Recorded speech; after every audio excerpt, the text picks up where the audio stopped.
Hello, I'm doing it again. I don't know what I'm doing, but I'm doing it again. I'm doing it again. Cowboy from hell. YouTube, YouTube, YouTube.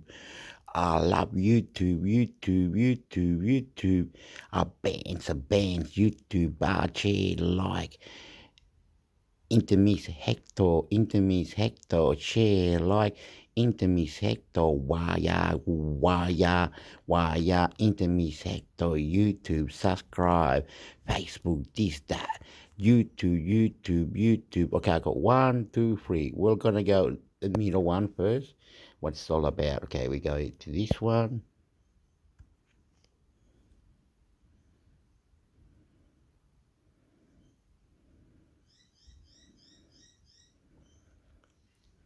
So then we just go like this or something. One more time.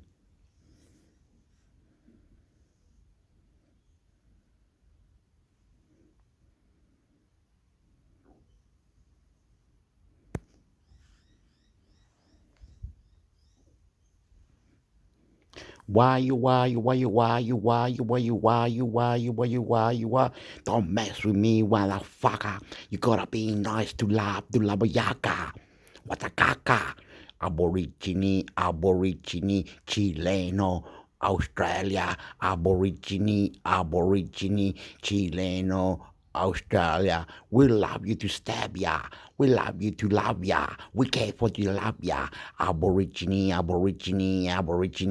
Australia genocide, be the side, where the side, to the side, alien, extraterrestrial, naturale, maturale, waterale, what the fuck, what are you, the expert? No, let us make the computer, let us make the rocket, let us make everything, let us do what we want.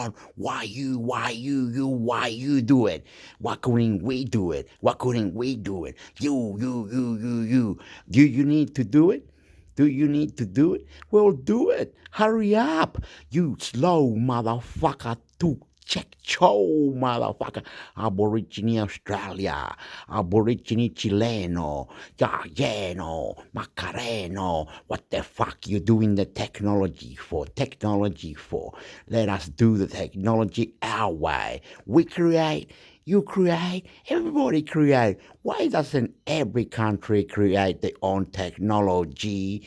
Why doesn't everybody create their own technology? You're stopping everybody from doing what they want. You don't want them to be higher than you. Why do you want the dollar to be powerful? Why do you want the dollar to be powerful? Why do you want the dollar to be powerful?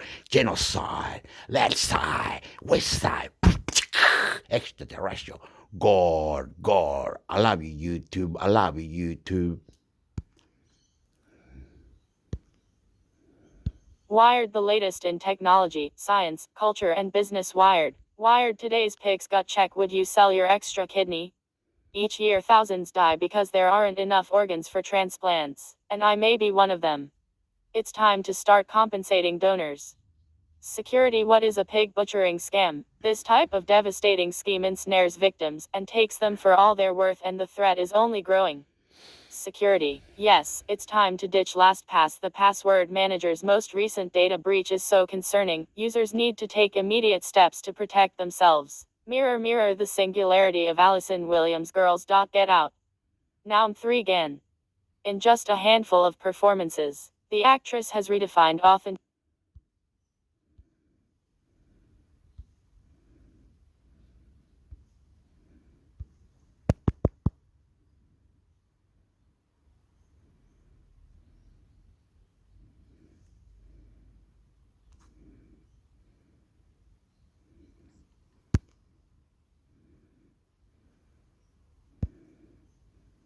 Humans walk weird.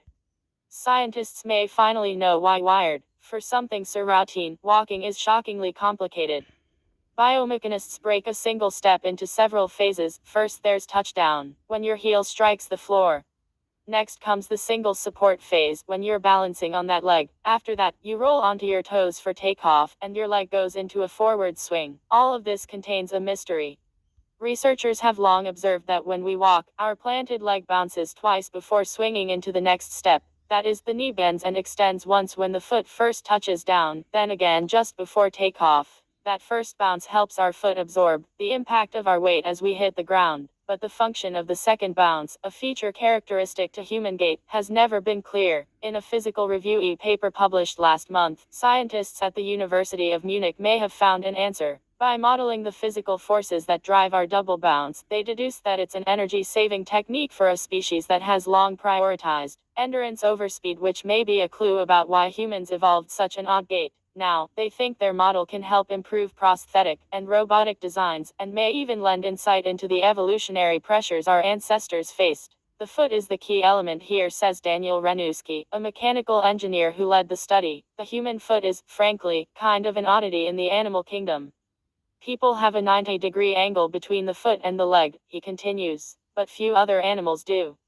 That means most animals walk on their tiptoes or the balls of their feet, while we walk heel to toe. Human feet are also relatively flat, and our legs are quite heavy, both of which make staying upright while propelling the body forward a mechanical challenge. Our double bounce walking pattern is distinct from the single bounce we enact when running, which is a motion that's mostly airborne, says University of Munich sports scientist Suzanne Lipford, a study co-author.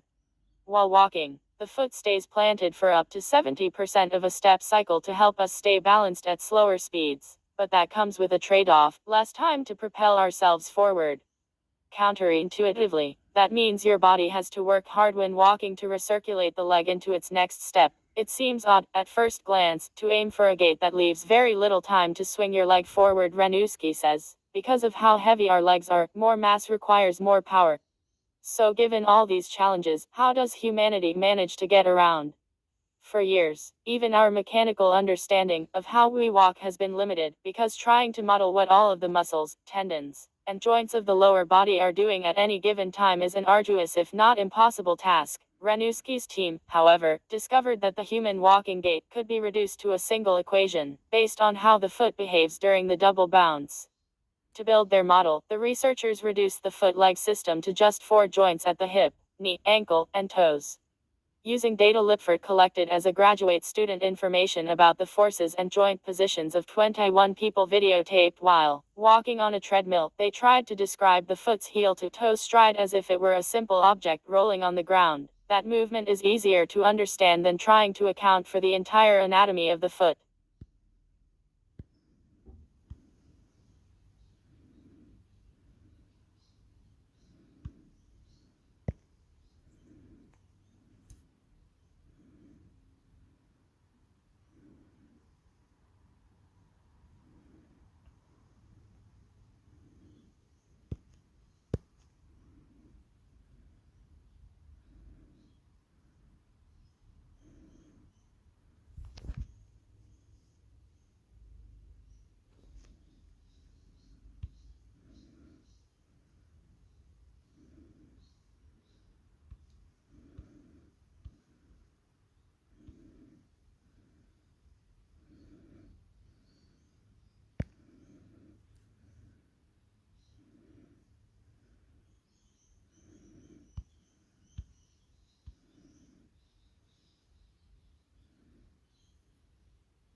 We're ringing in the new year here at Marketplace and wanted to thank those who kept our journalism strong in 2022, especially all of our Marketplace investors.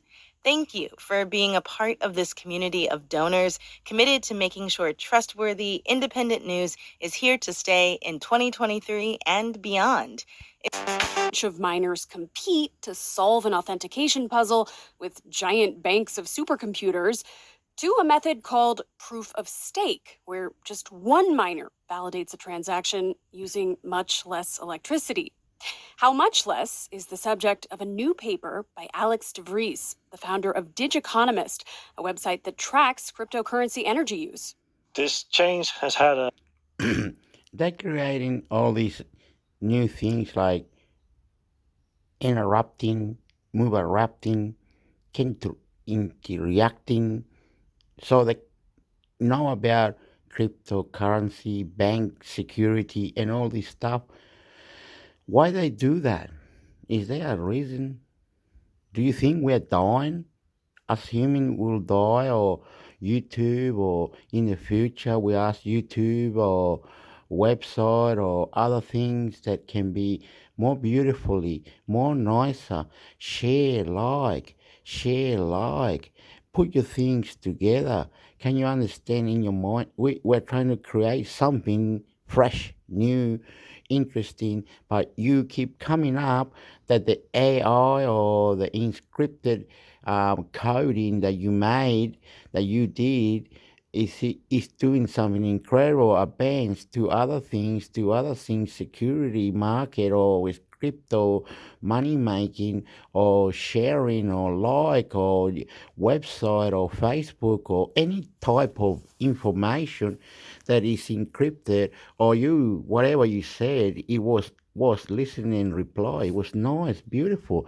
Was nice, beautiful. We're sharing this, but you made something out of it where other people cannot make things out of it, like an African person, some South Pacific Islander, South America. Why some countries look like they should be advanced?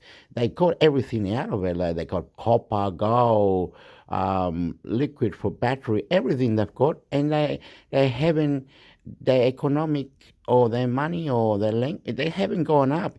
Teach other countries to grow. Teach other countries to economically create. Teach other countries that love, care. You can come to our country, sell your technology. Teach us what you do. Show us what you made. Are you scared to come here to whatever? I live in Australia. I'm from Chile. We want to do something different. Change this, whatever. Why not? You are not letting us do what we wanted because you want to be the tech giant. You want to do everything. And you are saying to us, do as we told, do as we say, play this, play that, bomb this, bomb that. In the future, we want to communicate and blow the building up, but you won't let us because it's a genocide. But you already created genocide, which is not taken to the international court.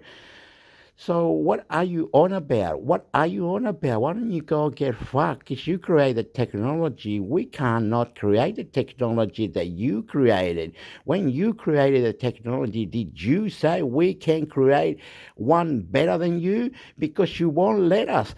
Can Argentina, Chile, Fiji, New Zealand, Africa, whoever, we are wanting to create something way better than you. We want to off, better than you, better than you, better than you, better than you, better than you. Why not? Much less is the subject of a new paper by Alex de Vries, the founder of Digiconomist, a website that tracks cryptocurrency energy use. This change has had a tremendous impact on the energy consumption of the Ethereum network. They managed to reduce their energy consumption by at least 99.84%. In absolute numbers, that translates to as much electrical consumption as a... So you can reduce the electricity. You're going to say, how? Well, electricity, you have to press a button. Well, press the button and there'll be a knob to get electricity go down, and you say, oh, all my items will work with less power. Why don't you do it? Why don't you be more creative? Us humans are not allowed to do that because you won't let us use your equipment or teach us the recipe. You won't let us, man. You won't let us. You won't not let us have what we can have to fuck you. Fuck you. A country like It's disgusting that us technologists, not in Fiji, New Zealand, or Mexico or other places where we can go and talk to the extraterrestrial. You understand? You have created madness because you want your marketplace, your things to go ballistic, and you're doing this bloody homosexual or intersexual, foxysexual, extraterrestrial technology. You making up that Russia this, that all can hack, mate. like Ireland or even Austria. So we're talking a really significant reduction in the power requirement of this network as a result of this change in the software. So Ethereum has reduced its power intake. Has that had much of an effect on the crypto sector's electricity consumption overall? Well, that's a much more difficult question to answer because the thing is, these devices that were previously being used in Ethereum were mostly graphic cards, and graphic cards can quite easily be repurposed, for example, for the mining of other digital currencies. It's even the case that as these Ethereum miners were forced to shut down and remove their machines from the data center space they were using, Bitcoin miners that previously were unable to find the space they needed for their machines took this space that became available after the Ethereum miners left and thus started using their energy and therefore limiting the amount of energy reduction we have globally from this change in the software of the Ethereum system. I mean, the whole crypto ecosystem seems to be dealing with a basic loss of trust.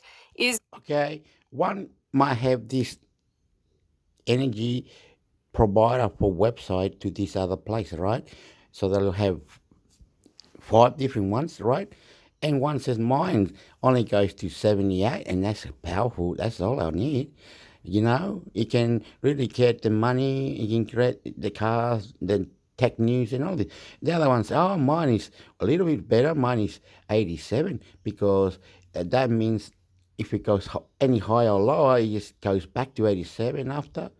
And then he's got a system there where it cleans it up, it does this, it helps me get this, and more I touch it, and better.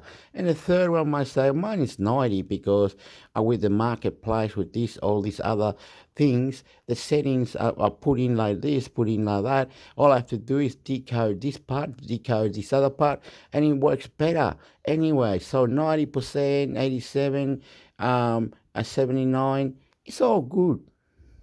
This change in the software of well, it depends on the cryptocurrency. The thing is, in Ethereum, it was always part of their plan to make the switch.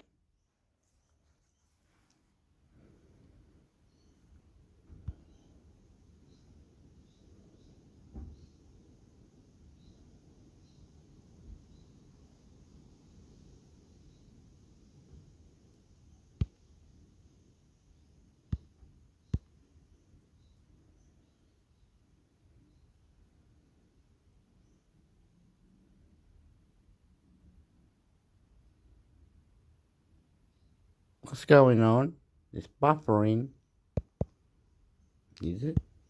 We're ringing in the new year here at Marketplace and wanted to thank those who kept our journalism strong in 2022, especially all of our Marketplace investors. Thank you for being a part of this community of donors committed to making sure trustworthy, independent news is here to stay in 2023 and beyond.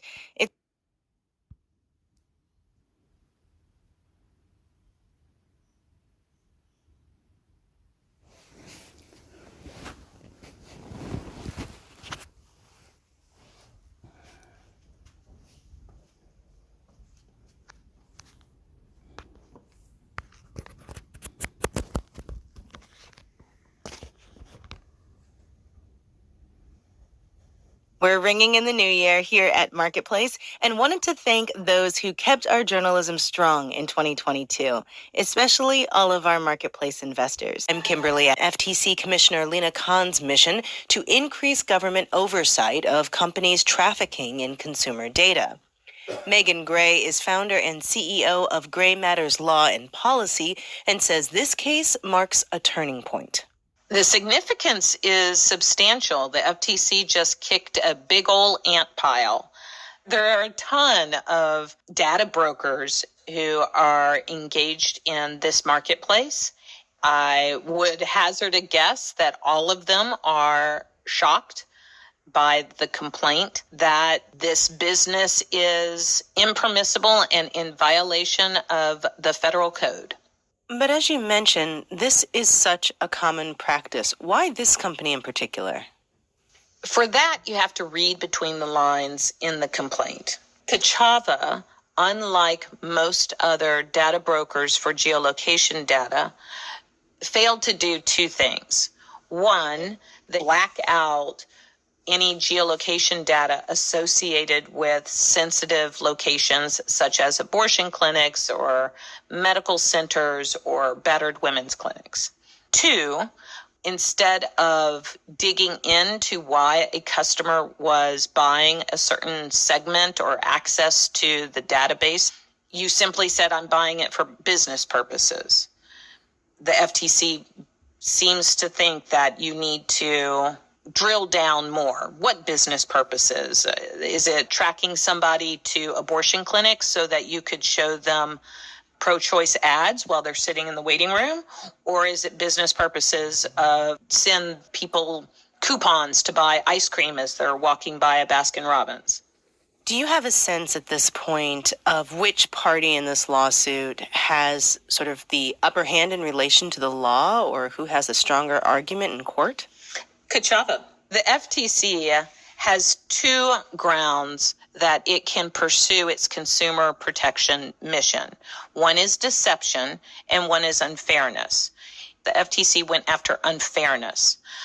And the FTC has to establish actual or substantial likelihood of injury to consumers.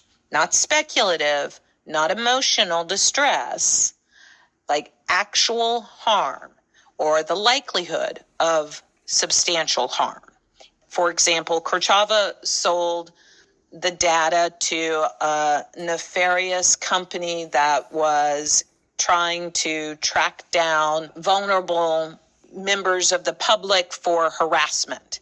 And the company was likely to be successful in that harassment campaign. That is very difficult to prove, particularly in a data broker case, because the data broker does not have a relationship with the consumer, with the end point. I wonder if in this environment after the overturning of Roe versus Wade, when there has been so much more attention focused on data tracking and how much information these data brokers have about the movements of people, if that's actually creating an opening for the FTC to potentially demonstrate that harm. It is. It's not just an opening, though. It's a requirement. The FTC carries the burden of proof, and it has to establish that. So it's a bit of a double-edged sword. If the FTC cannot satisfy its burden of proof, which again cannot just be speculative, then that could be problematic for the FTC bringing any future cases like this. So what if the FTC fails in this one particular case? The silver lining may be that that is the catalyst to get Congress to enact a substantial federal privacy law. That was actually going to be my next question. Congress still has not passed a federal consumer privacy law.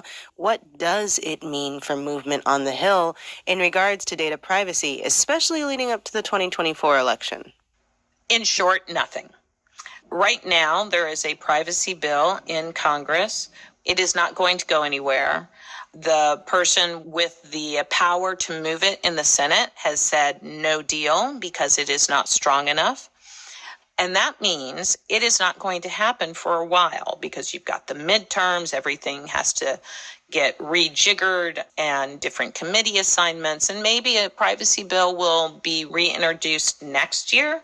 But for right now, nothing is going to happen. And the fact that the Federal Trade Commission has filed this case now is not going to cause any ripples on the congressional side of things because the outcome of that case is just not going to be known for quite some time. So then what does it tell you about the FTC's broader long-term strategy in regards to consumer data privacy that they are pursuing this case? That they are not going to back down from a fight, that they are going to stand behind what they believe the law should be. And they have said that these commercial surveillance practices, particularly when they implicate sensitive locations, should be outlawed. You know, this is how the internet makes money.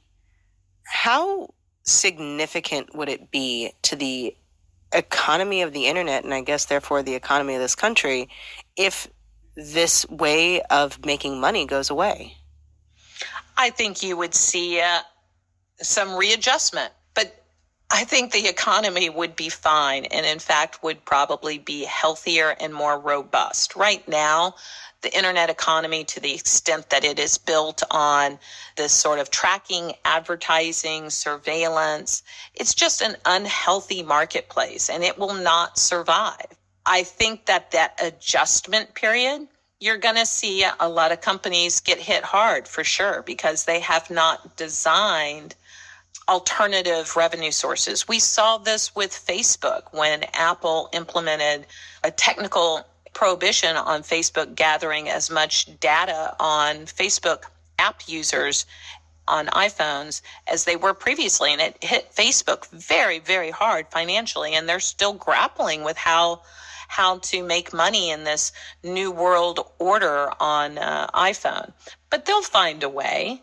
We saw this with seat belts and gasoline and new environmental regulations. There is an adjustment period, but we're not going to be thrust into some new Great Depression because we no longer have a commercial surveillance economy on the internet.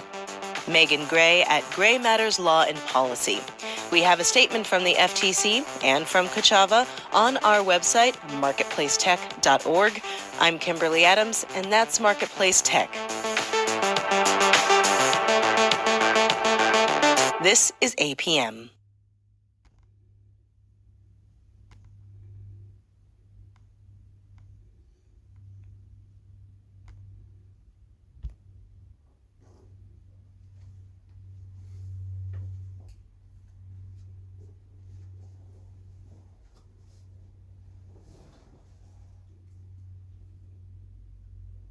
We're ringing in the new year here at Marketplace and wanted to thank those who kept our journalism strong in 2022, especially all of our Marketplace investors. Thank you for being a part of this community of donors committed to making sure trustworthy, independent news is here to stay in 2023 and beyond. It's folks like you that make our work possible and your ongoing support that makes people smarter every day.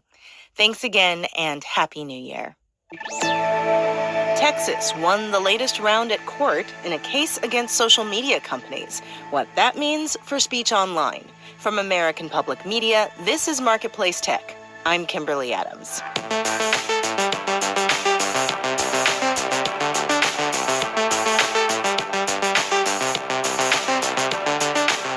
A Texas law banning social media companies from certain content moderation policies was recently upheld by the Fifth Circuit Court of Appeals.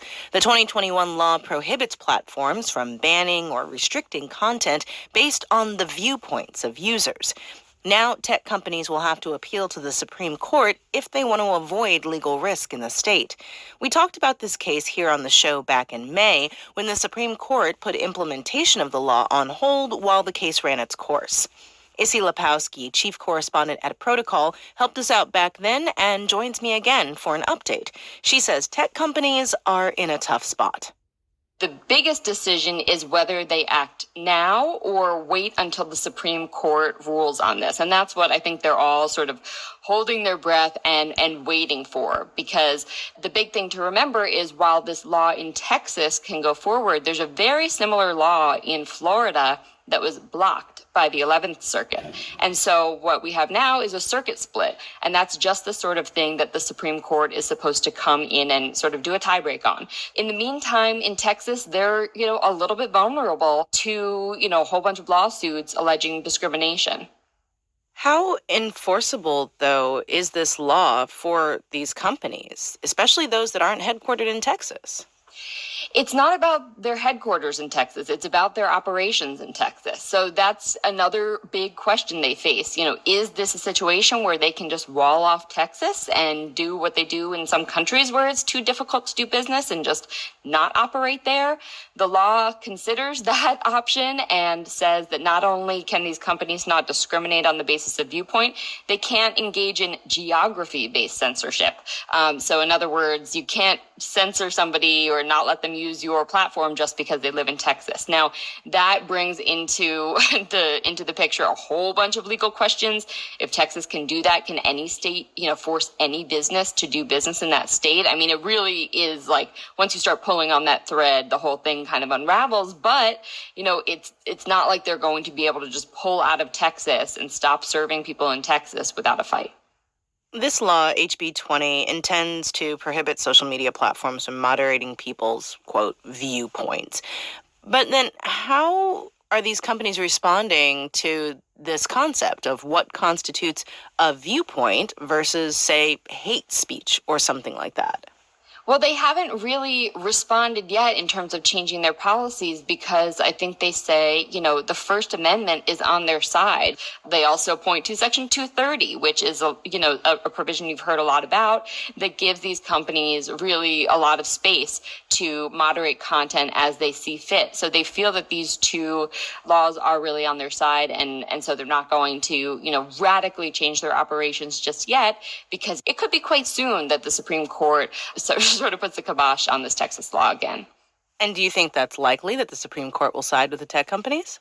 Well, we've already seen some decisions from the Supreme Court regarding this law. Remember, it was the Supreme Court that came in on its shadow docket and blocked this law from going into effect because initially the Fifth Circuit wanted the law to go in effect before it even reached its decision on the law, right? But there was, I think, sort of a surprising amount of support for the Texas law on the Supreme Court, but still the majority voted to block that law. And it has been historically, conservative justices in the past who have sort of stood up for the First Amendment rights of corporations, usually as it has to do with, how they spend their money.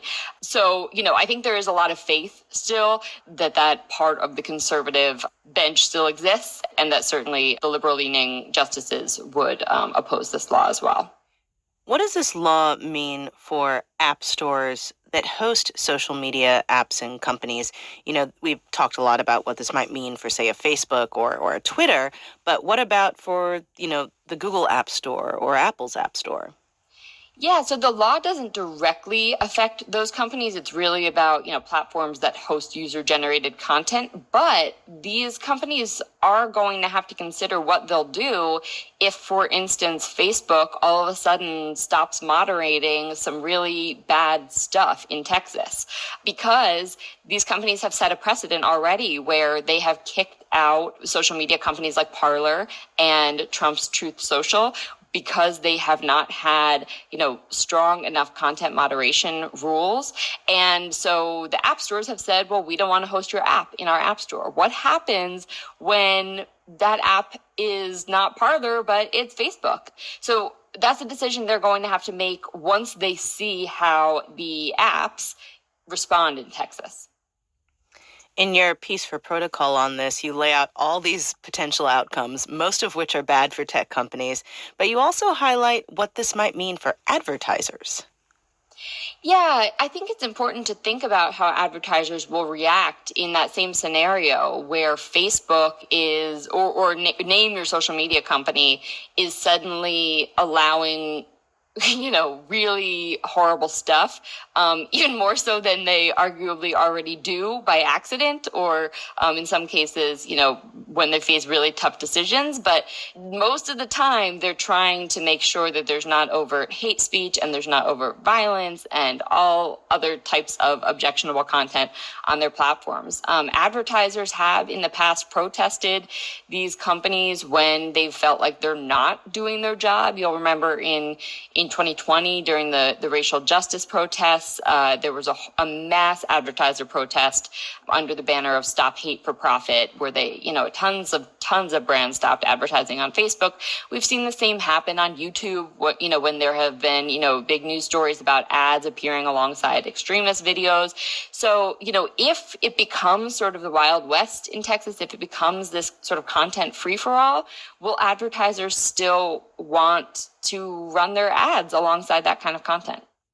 Issy Lepowski is Protocol's chief correspondent.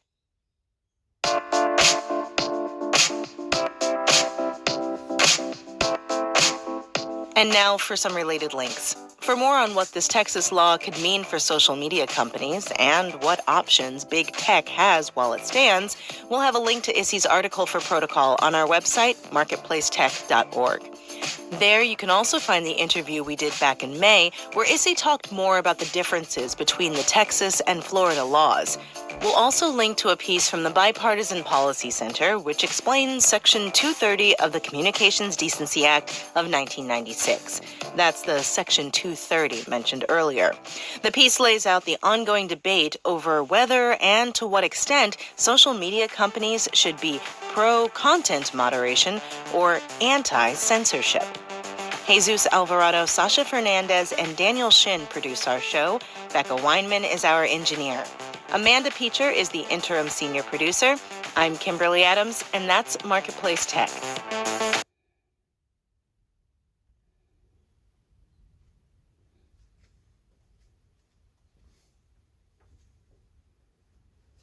We're ringing in the new year here at Marketplace and wanted to thank those who kept our journalism strong in 2022, especially all of our Marketplace investors. Thank you for being a part of this community of donors committed to making sure trustworthy, independent news is here to stay in 2023 and beyond.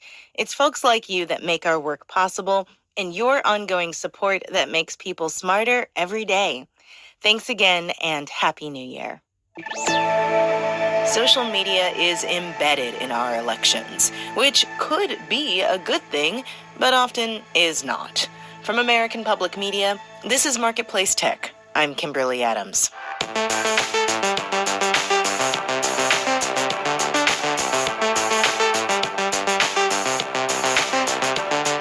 Good luck trying to escape political news this week. Election coverage is everywhere, on the airwaves and online. And every election cycle seems to reveal more and more about the growing, pivotal, and sometimes controversial role of social media in the run-up to elections and at times like now, during the aftermath. Campaigns can use social media to boost voter turnout and build community, but others use it to try to mislead voters. Pinar Yildirim is a professor of marketing at the University of Pennsylvania, where she studies media, technology, and information economics. And she explained why the technology underlying these platforms can amplify misinformation and conspiracy theories. Social media platforms are driven by rules, by algorithms, by standards that create structure on how information is disseminated or how quickly it spreads, who it spreads to. And when you look at those algorithms, they tend to prefer creating or providing information to individuals from individuals that they may know, individuals who are much more similar to them in their lifestyles, in their backgrounds, as well as in political opinions. As a result of that, there's a fear or a concern that there might be greater levels of echo chambers also in these online social spaces. We've reported on this show about the misuses of some platforms to, say, intentionally spread misleading information. How did you see that play out in the lead up to Election Day? Going into this particular election cycle, there's a greater concern that misinformation might have played a role in either shaping political opinions or persuading or dissuading dissuading individuals from engaging in political activities. How can social media companies be proactive in catching when their platforms are being misused? Because it seems like this is all something that keeps repeating itself every single election period now. What the platforms can do, they can first of all, of course, increase the level of content moderation. They can go much more actively monitor content to make sure that the information that is spreading is not against facts, it's not in contrast of facts. Or try to do an update of the algorithms that are monitoring content 24/7, because what we also know is as misinformation is spreading, the language, the semantics of the information can also change. But above and beyond that, what the social media platforms can do is to inform the users about the potential harms and potential consequences of being on social media and the choices that they make.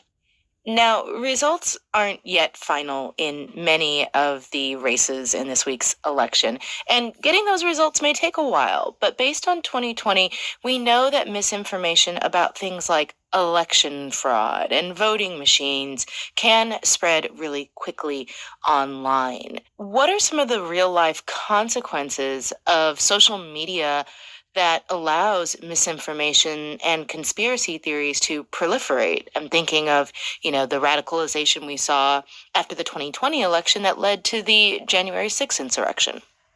Social media platforms and the information that's disseminated through social media platforms can contribute to people's political opinions, and in particular to polarization.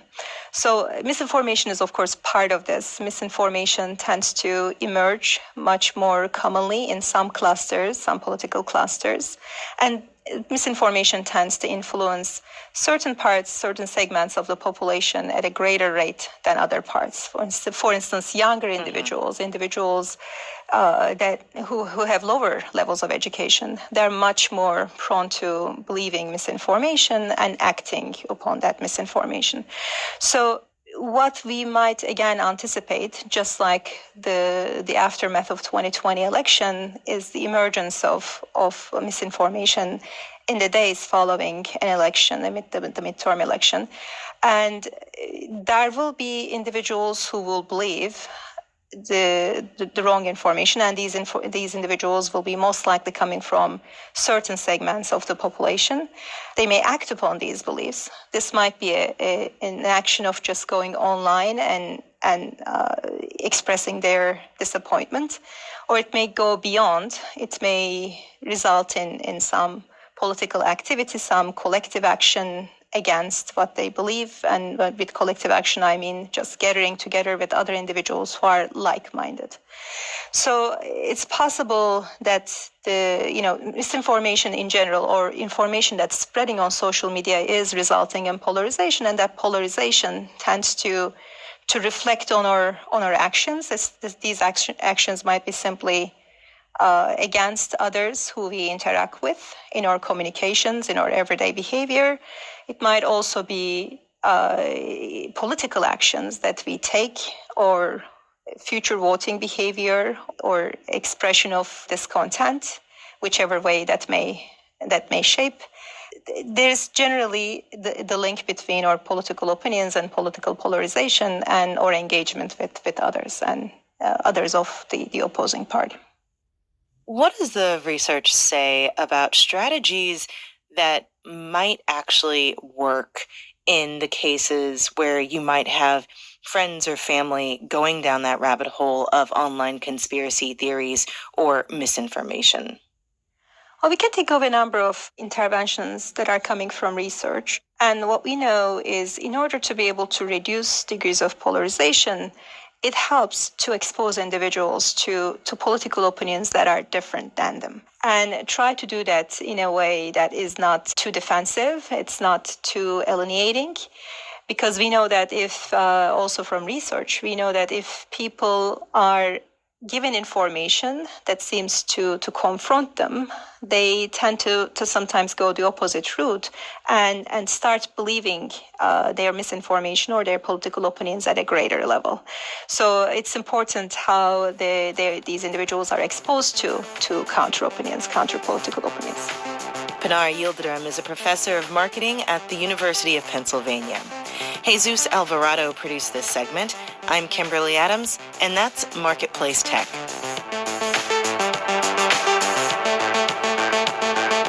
This is APM.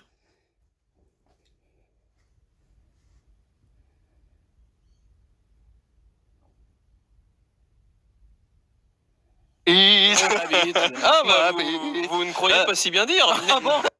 Why did it go to there? Why did it do that? Is that normal that it goes to there or something?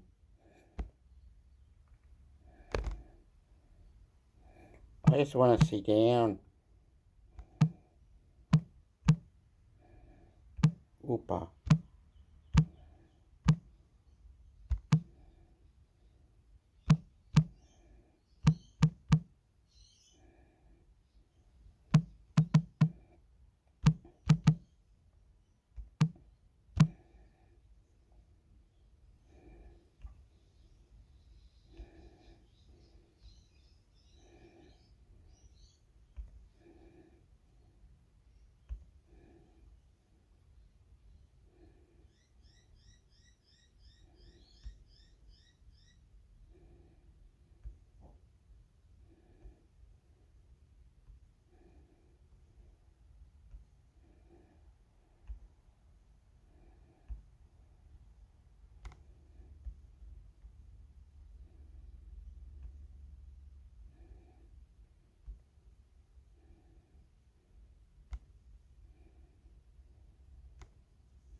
Looking for ways to reach leaders and decision makers? The Cyberwire reaches over 50,000 readers and over were completed and be Secretariat on voting.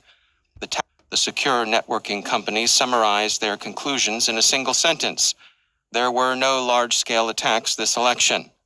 The state and local governments protected by the company's Athenian project saw an increase in application layer DDoS attacks over the first week of November that exceeded October's rates by only 3.4%. And that, in Cloudflare's experience, really doesn't amount to much. Remember, in this context, that state and local governments are the ones who actually conduct the elections. For political parties and campaigns, the story was different. Cloudflare for campaigns, which protected these, saw a threefold increase of application layer attacks over that same period. Counting the votes and certifying the results will take time, of course. That's not unusual. It's part of the normal process. It's also part of the unfortunate norm that there will be many bogus claims of cyber meddling in the election. The disinformation phase of this election season has a ways to run. And we're looking at you, Internet Research Agency, and you too, KillNet. Speaking of hacking and hybrid conflict, BlackBerry has looked at the war against Ukraine and drawn some lessons for communications security. They're old lessons, the kind that every war reteaches, but they're worth reviewing nonetheless. The central lesson is that one should expect one's communications to be intercepted.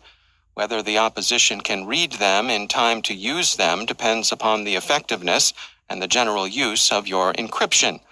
BlackBerry points out that businesses as well as armies should keep this in mind. CISA yesterday added 7 new entries to its known exploited vulnerabilities catalog.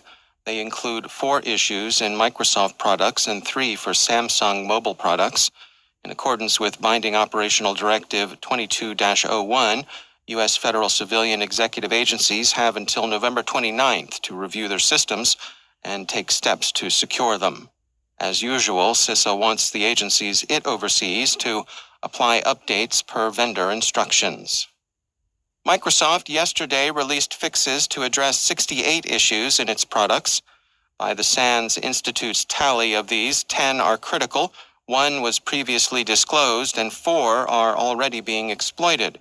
Users should check vendor security sites and, as CISA puts it, apply updates per vendor instructions. Teleport this morning released its 2022 State of Infrastructure Access and Security Report. The report details various challenges for DevOps, security engineering, and other security professionals. In general, their findings indicate that organizations remain vulnerable to the threats former insiders pose. Respondents to Teleport's survey were asked how confident they were that once an employee leaves their company, all of their access is revoked.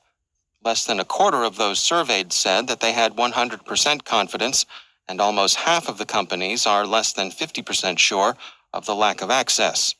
57% of respondents also report that new security measures have been put in place that were not adopted by employees. So again, HR, think about your offboarding.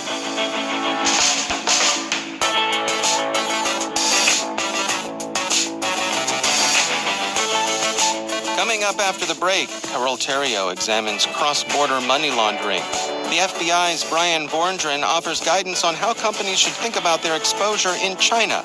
Stay with us.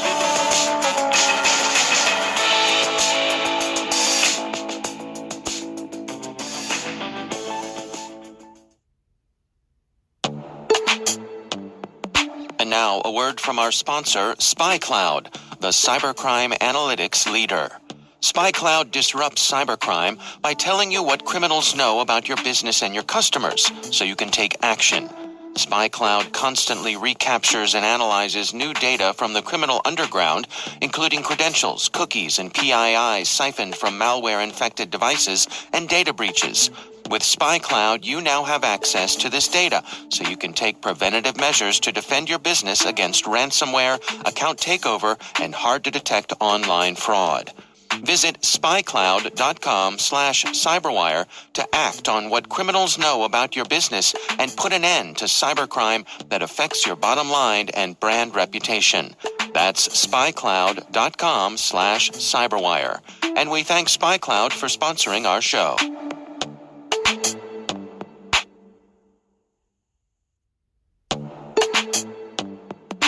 And now, a word from our sponsor, Strata.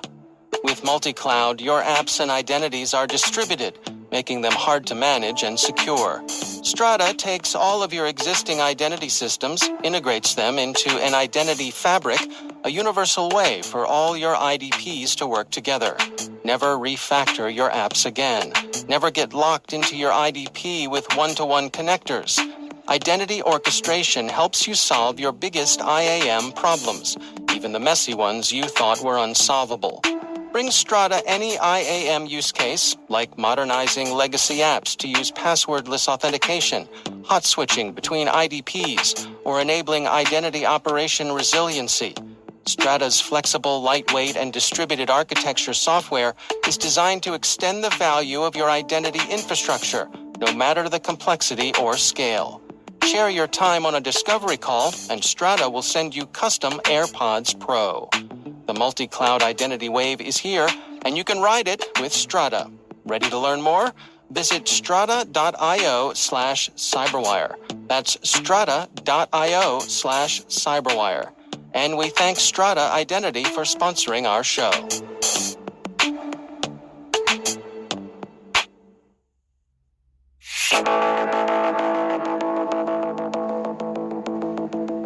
Once the bad guys get your money, which these days usually involves cryptocurrency, they have to figure out how to get that money into whatever currency they use locally.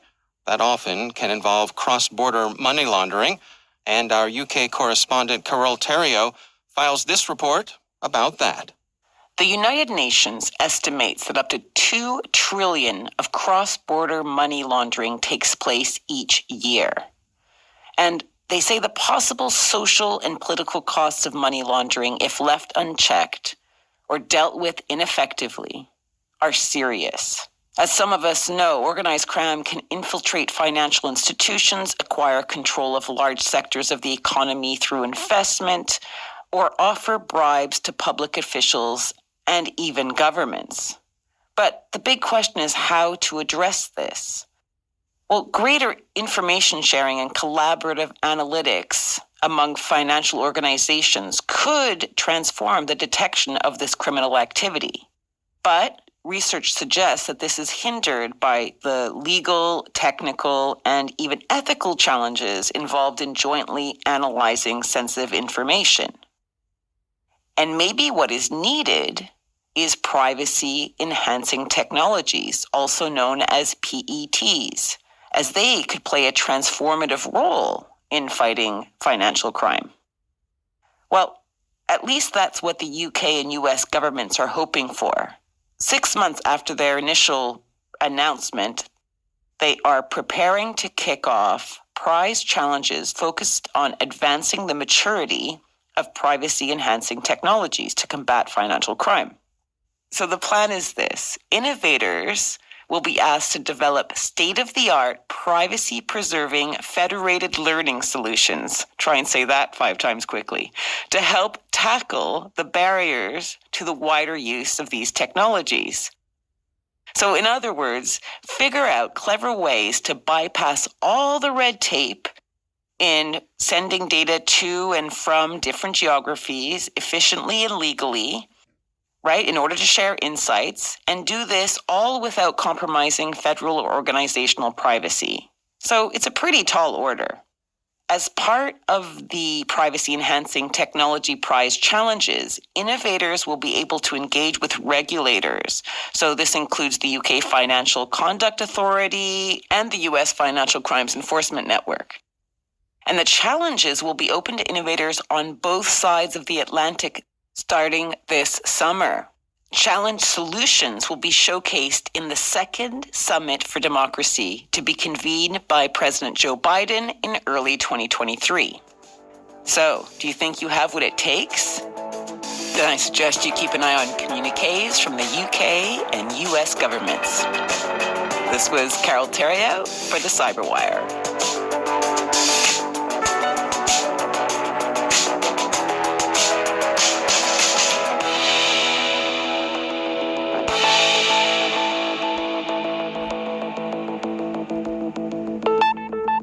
And I am pleased to welcome back to the show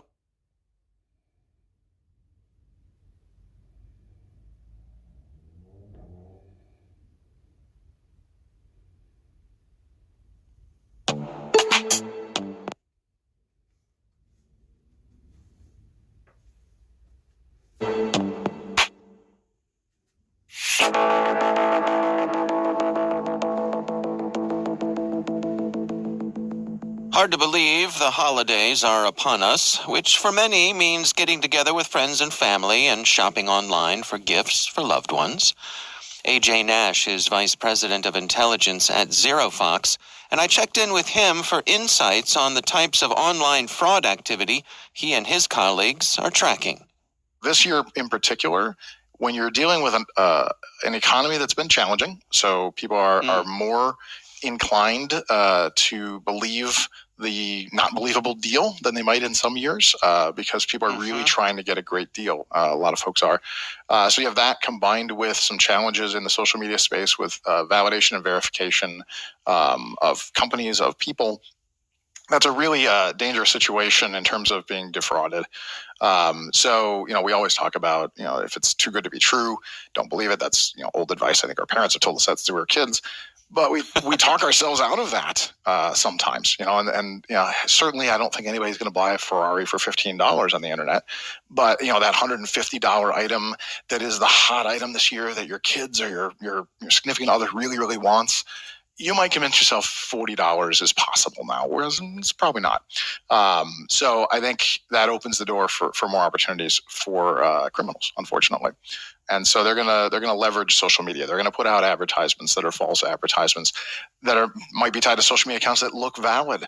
They may even have that advertisement that takes you to a link to another website that looks valid. It's not that hard to set up a website that looks legitimate or buy a domain that's looks like it's the right domain, but has a slight typo in it, or they used a lowercase L, instead of an I or something like that. And then they're going to steal your information. That's what it comes down to. Criminals, steal your information, or they're going to, steal your money and sell you something that doesn't exist. So I think we're going to see, unfortunately, I think it's going to be a pretty big year for criminals. It's a big year for retail, and I think it's going to be a big year for criminals as a result. What about the platforms themselves? I'm thinking of places like Facebook Marketplace or eBay or even Amazon itself. I mean, what sort of progress have you seen them making, if any, year over year when it comes to tamping down on some of these fraudulent actors? Yeah, that's a great question. And all of those environments have fraud, but all of those environments have put a lot of effort in it. Those companies have worked very hard at this. They've partnered with companies who are focused on this and worked diligently to bring these down. The problem is just a matter of volume. Amazon is the world's largest retailer. For all of their efforts, there's going to be some things that consumers still have to look for. It's just the nature of it. But I would say, I personally have seen great improvements from all the companies you just mentioned. They've invested heavily, for what it's worth, I hope I'm allowed to say that, in intelligence and in cybersecurity and in counter fraud technologies. They're always looking for a new way to identify fraud and take action, up to and including, law enforcement. These companies know this impacts their business, so it's certainly in their best interest to keep fraud to a minimum on their sites. In most cases, the folks I've talked to about this, they actually care about the customers. Like, genuinely, I know people might be surprised to hear that. It's not just about making money. The folks we talk to want customers not to be defrauded, because those customers include their family and their friends and everybody they know too. So it matters. And I've seen a lot of effort by all of the companies you were talking about to really go heavily into this space, to invest in resources internally, to partner with great companies who are capable of rooting these things out, and again, to take actions, to really go to the far end to try to prosecute when possible, especially for some of the larger criminal enterprises, criminal rings of fraud. They're going at it pretty hard. These companies care about this, but as a consumer, we have to understand it's still going to exist. The companies have to do the best they can, and their due diligence, I believe, exists. But as consumers, we still have to look to and be careful and understand, the signs of a scam. We have some responsibilities too. As the holidays approach, a lot of us will be getting together with our families and our friends, and I think a lot of those folks rely on us for expertise when it comes to these things that they consider to be technical, I think like online shopping and online fraud and all that sort of stuff. Any words of wisdom there in terms of the messages that we should be sharing with our less technically savvy loved ones? Yeah, I mean, that's a great question, right? Every time I visit family, first I have to explain to them how I can't actually fix their computer, because that's not what I do. But I'm sure everybody has that too. Some things are just settings. How do I make the volume a different sound? Right. But when you get into these things, I think some things that everybody can appreciate and understand, right? If it's too good to be true. Again, reminding people of the tried and true. If it's too good to be true, it is. I mean, almost certainly. If somebody reaches out to you that you didn't anticipate, if there's unsolicited email, unsolicited text message with this great thing, it's probably a scam. There's, with all due respect to anybody and everybody listening, none of us individually are that important. All right. Nobody's reaching out to us specifically because we're special and they want to help us out with this great, amazing deal. We've got to recognize that, right? Not clicking on links, of course. If you're looking at a deal on, say, one of the websites you mentioned that hosts retail, it doesn't take much time or effort to open a browser and do a little research on the company, look for backgrounds, see what else is out there, see if they're a legitimate company, look for reviews, which we all do, certainly within a site like an Amazon, but you also look other places for reviews. I tend to look at 2 or 3 different sources for reviews. Can really help you sort that out. Don't give away personal information, of course. We all know this one, right? If somebody's asking, and especially if they're pushy about personal information, it doesn't make sense. Don't allow it. In the event that you purchase something, there's something called a non-delivery scam, where somebody may impersonate a retailer, might even set up a fake website. If you buy something and you don't get a tracking number, that's a sign, and you might want to take action early to prevent the fraud from going through. Most of our credit card companies, thankfully, are pretty protective of us. There's other services like PayPal that are as well. If you get to this early enough, you might be able to reverse a charge. So also that's an indicator. If you thought you weren't sure and you took the chance anyway, and now you can't get tracking number and nobody's responding to your emails, don't wait. Assume that that's going to be a scam and go right to work with your credit card company and have them shut that off. If it turns out it's not a scam, you've inconvenienced a seller, that's a safe, effort for us to take on. I think those are, a handful of things that we can tell people that I think people can connect to and understand. When in doubt, due diligence is really important. And again, the last bit we all know is just because you read it on the internet doesn't mean it's real. I don't care what site you're on. I don't care, and I don't care if it seems real. Oh, this guy's really excited about it on Facebook and I followed him on other things and he's interesting. It doesn't mean it's real. If somebody else who doesn't have any expertise tells you, no, I just bought it, it's great, but they haven't received the thing yet, don't run out and buy the thing. We've got to, unfortunately, we've got to take a pause and take a second. I don't know what the hot item is this year. And I'm old enough to remember when it was, Tickle Me Elmo or Cabbage Patch Kids or, whatever, right? I'm sure there's something like that this year. Yeah. And I'm sure people are desperate for it. Whatever that thing is, those hottest items are the ones that we have to be the most careful about. That's AJ Nash from Zero Fox.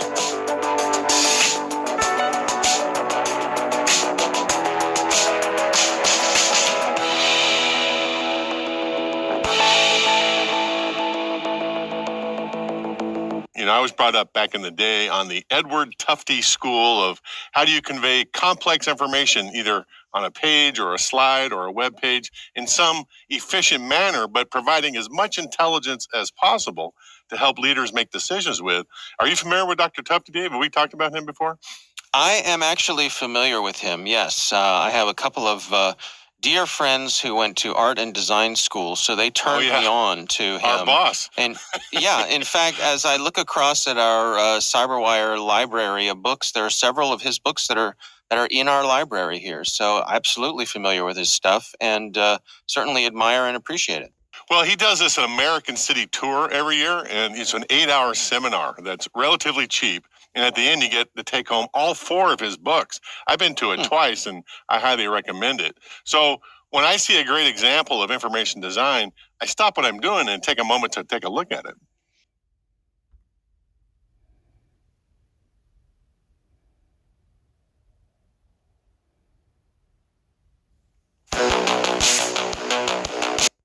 And this is the thing I shared that article from the librarian, the letter from the librarian, right? Mm-hmm.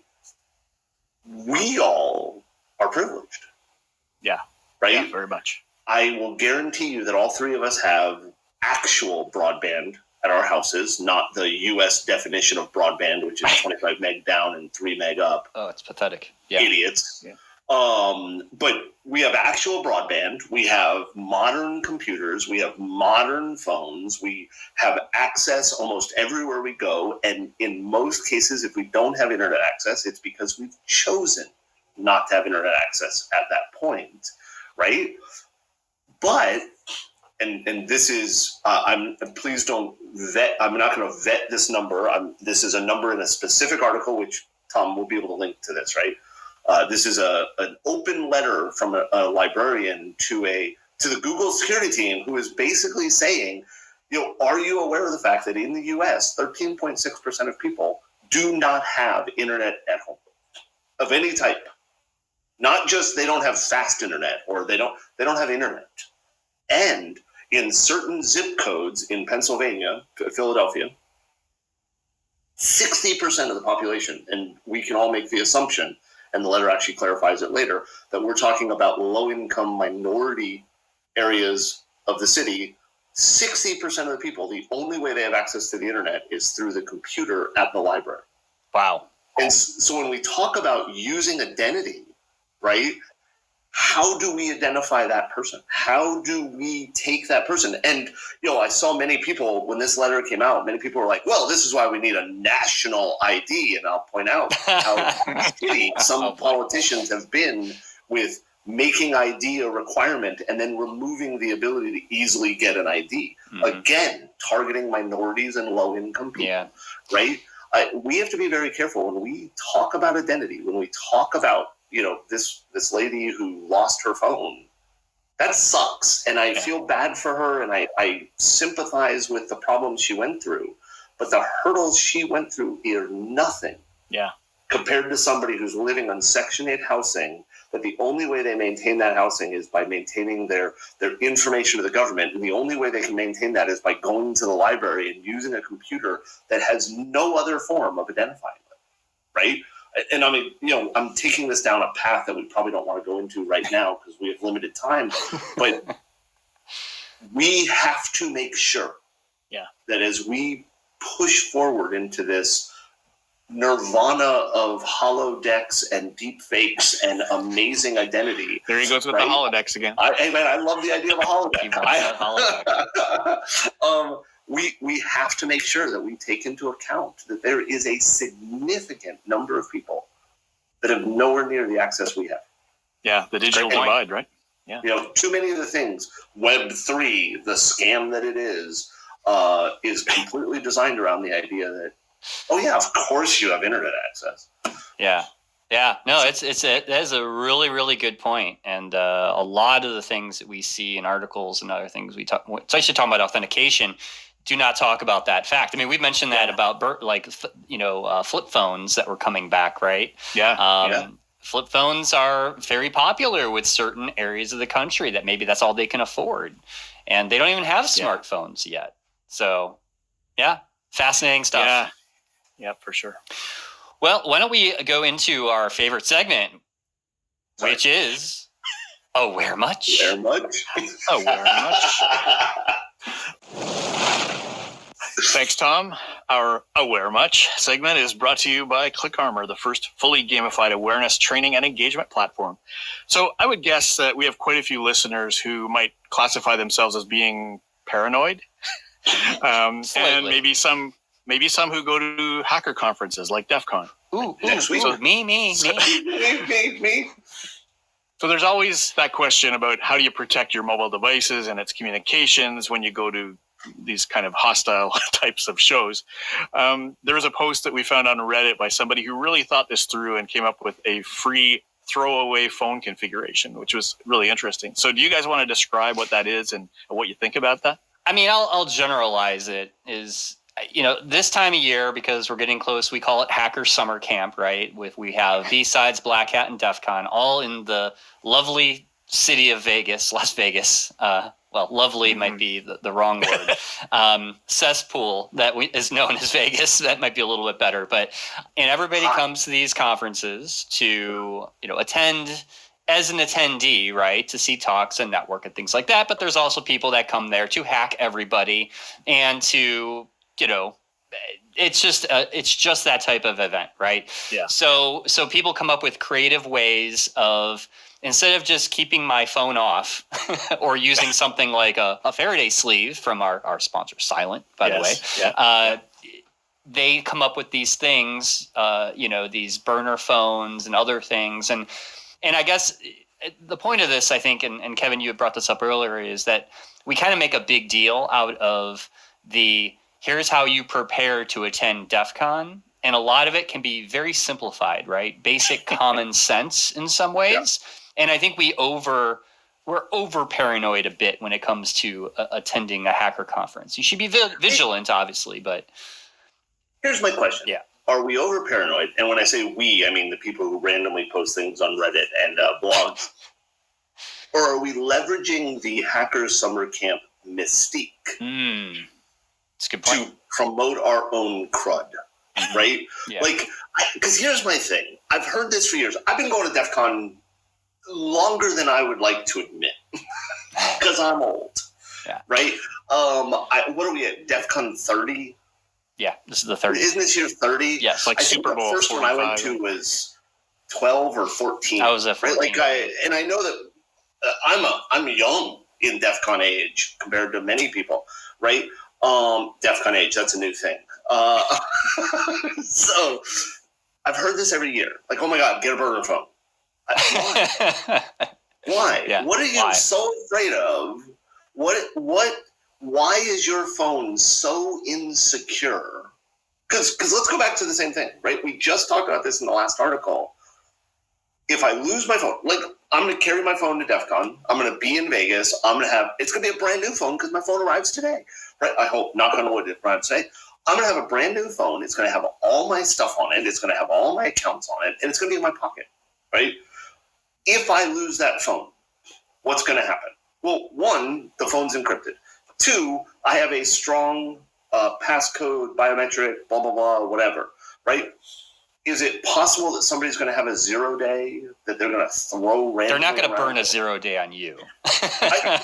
Why would you? Right? Like that's like this No offense. idea of, well, I go to DEF CON and they're just random Wild West and everybody's dying. You know, people lived in the Wild West. It's like the Star Wars cantina, right? Right. Oh, yeah. And people lived there. There were lots of people in the Star Wars cantina that drank fine, that lived their lives. Nothing happened. Right? This idea of, oh, and by the way, let's be very clear. This idea that I'm scared of DEF CON, I'm scared of my data, I'm scared of this. So here's what I'm going to do. I'm going to buy a burner phone, install this random app that an anonymous person on Reddit said was a good idea, and I'm going to tie my entire identity and data access to this bullshit thing I downloaded off the internet. You're an idiot. Like, I'm sorry. And I'm not saying this guy's attacking people. This person, whoever they are, they took some time, they researched it, but we know nothing of this app. Yeah. And it's like, okay, well, this will be safe. Because I'll tell you right now, here's what's going to happen. You're going to buy a burner phone. What are you going to do the first thing you get to it? You're going to log into your Google account. You're going to... Ding, ding, ding, ding, ding. Exactly, right? Like, yeah, that's awesome. Or don't bring a phone at all. Yeah. Imagine the nirvana you'll have not checking your Candy Crush score every minute. That's how I look at it. Like, I'm going to have my phone just powered off because I look at it as like it's a way for me to like digitally detox myself, right? Yeah. for a couple days. Honestly, it's the way I look at it. And I think, and maybe Scott, you're going to get to this, is like there's some basic things that obviously you should do. I mean, just turn off your Wi-Fi, turn off your Bluetooth, right? I mean, common things. I mean, those are things that people do go after Wi-Fi at DEF CON. That has been proven. You should have your Wi-Fi and your Bluetooth off if you're not using it. Right. Anyways. Yeah, but nobody does that, Kevin. Right. Okay. Says the guy who publishes his phone number every episode. 904-438-0224. It's his way of authenticating. I don't know. From me. I want that number everywhere. Kevin's an enigma. All right. Yeah. That's fun. But yeah, I mean, the basics, safe security stuff, especially people going to hacker conferences should understand, you know, and it almost does seem a bit like a bit of a sensational thing to talk about, hey, this is a cool way I did things and get people to talk about you. But I mean, maybe it was just legitimate and that's fine. It just reminded me a little bit of when I was doing the Honey Stick project, when I was dropping smartphones around different cities. Mm-hmm. I had the first round of them, actually Sprint donated them to Symantec, you know, for us to do the project. In the second round, I found that I could buy them at, you know, I don't know what you call it here, but or in your area, but you know, factory direct or whatever. It's like, it's not really factory, it's like secondhand stuff, right? Like unlocked phones you can buy for like $80 and get a pay-as-you-go SIM card, and you know, the whole thing I got working for less than $100 per phone. So I mean, if you're spending thousands of dollars to go to DEF CON and pay for hotels and entertainment, and you can't pay $100 for a burner phone or whatever, you know, that's, I don't know. That's the idea that I had. But this installment of Aware Much has been brought to you by ClickArmor, the first fully gamified awareness and engagement platform. So we get a lot of managers who struggle with employee participation in their compliance programs. And that's why we built ClickArmor, to harness the proven power of gamification. It's not a gimmick or even a game, really. It's just providing a more interactive and fun way to use psychological drivers to make it more enjoyable and effective. So you can run a pilot program right now in your organization for as little as $325. And if you do it now, you'll be ready for a larger scale deployment at Security Awareness Month, right? Nice. So go to clickarmor.ca/quickstart and get started within minutes. And that's it for this installment of Aware Much. All right. Well, let's go to our last story, which to continue the phone episode. I don't know how I chose all phone related stories. This is interesting, but so Samsung is announcing repair mode, which will stop technicians from looking at your photos and your private data if you ever have to get your phone repaired. And this has been an issue. Yeah. Where we've had, I know there was a big lawsuit. Apple, I guess, was sued because Apple technicians at the Apple Store were looking at people's photos and then posting them elsewhere online and things like that. And so Samsung is releasing this with the Galaxy S21 series in a software update, and I think this is a good thing. Really good idea. Yeah. I mean, every time you add a security feature or a convenience to something, I always think, so how can that be exploited? There's always a vulnerability somewhere. Well, I mean, the vulnerability could be you might have to have a special password or something, and will you forget the password, or what other things could go wrong in this kind of thing? You're absolutely right. Every time I hear about these new features, like, oh, we're going to do this thing, and it's like, okay, you've added a level of complexity. And we all know that when we add complexity, we add difficulties, we add the potential for vulnerabilities, everything else like that. Yeah. But on the other side, giving me a feature that helps me protect myself. Yeah. Even if I can't always use it. Like, for example, my phone dies, and I've had this happen. I was in Chicago. Don't know why that matters, but I was in Chicago. I woke up, and my phone felt like it was burning. It was just frozen. It wouldn't turn on, and it was just heating up, and it was bad. It was a hardware failure. I could go and take it to get replaced, but if I gave it to them to fix it, there's no way I could have enabled this mode as it's described. And there's very little technical details right now, but because it requires you to say to the phone, "Hey, I'm about to give you to the repair person. Go into this mode." Just setting. That's great. It's not always be available. But that's an exception, right? Like, very much. Having the ability to protect me is good. I like this, and I'll admit I'm a bit of a Samsung person. The phone I'm getting today is the Fold. I'm aware that in a few days they're announcing the new ones. I wasn't going to buy the brand new one anyways. But so I like Samsung. But I think, what I'd like to see, especially with Apple being one of the key organizations around with regards to this type of problem, the fact that they've had it. I'm not saying Apple is at fault here. I'm saying, right? I'd love to see the iPhone add something like this. So they do have, Apple does have this diagnostic mode that techs will use if you take your Apple device to the Genius Bar, right, at an Apple store, but only Apple technicians can use it because it requires a interface that is only available through being an Apple tech, right? So they don't need your passcode as an example. They can figure out what's wrong with your phone by plugging it in. There's an interface that they have. It doesn't access, from what I've read on this little post on Reddit from an Apple tech that actually works there. He said that, but it's not enabled by the consumer. This is something that they do. You sort of rely on the Apple guys to do the right thing to protect you from them.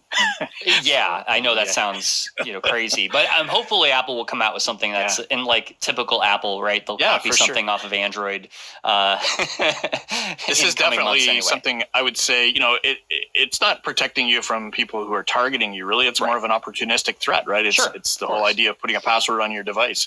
It's really just protecting it. As Kevin said, protecting yourself. Yep, exactly. All right. Well, that's all we have time for this week. But I will be out, and I know, Kevin, you'll be out at Hacker Summer Camp next week. I'll be there all week because I'll be speaking at B-Sides. I will not. You will not, but one day we'll get you out there, Scott. That's right. I'll be there. I arrive Wednesday, I believe, and leave Sunday. Yeah, I'm Monday through Friday, so I've got a long week ahead. So have a safe trip, guys. Thank you very much, and we will catch all of you next week. Thanks for listening. If you enjoyed this episode and you'd like to help support the podcast, please share it with others, subscribe on your favorite podcast listening app, or leave us a rating and review. To catch all the latest from the show, visit our website, sharedsecurity.net, for all show notes and previous episodes. Follow us on Twitter at SharedSec, and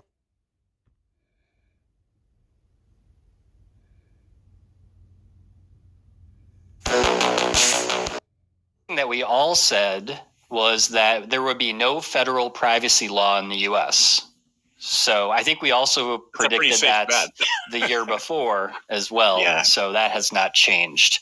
I'm going to say now, I predict it'll continue that way for another year. I'm going to say that as well. That's right. Yeah. So what are some things that we did not predict that were big events this year? Obviously, at the beginning of the year, the war in Ukraine started. I believe that was in February. So no one predicted that happening. We also didn't predict Elon buying Twitter and the whole Twitter drama and craziness that's happening right now. And we also didn't predict ChatGPT and some of the AI things. For sure, yeah. I'm actually embarrassed by not predicting, and I wouldn't say that I would have predicted ChatGPT. What I am embarrassed embarrassed is probably the wrong word, that AI and machine learning would become so user-friendly in 2022, right? Yep. Like not ChatGPT specifically, but I think the overarching idea that the accessibility of AI would grow as fascinatingly fast as it did. Yeah, something I thought we didn't predict, but probably could have if we were asked to, specifically, and that is, what we saw with the Uber hack and multi-factor authentication fatigue. Like the people getting overwhelmed by the push notifications that say approve this, approve this, approve this, and it then evolved into, well, you got to do more than just approve it. And that's just a cat and mouse game, right? MFA is going to get more complex. Employee awareness of cybersecurity threats is critical to your organization, but most employees are bored by traditional security awareness training. The vast majority of employees are much more engaged when training is gamified. ClickArmor is the first fully gamified security awareness platform that reduces employee vulnerability by 60%. These days, we can't avoid cyber threats. They're everywhere, and everyone is a target. Employees really need to get better at avoiding cyber threats, like phishing and social engineering. Most security awareness training solutions aren't effective enough to really change behavior. ClickArmor uses a very different approach that employees love. We use proven gamification techniques with psychological drivers that keep employees motivated to learn and improve their skills. Rather than using controversial live phishing tests that anger many employees and provide unreliable metrics, ClickArmor's unique learning challenges help employees learn about cybersecurity in a fun, stress-free way that builds up their confidence.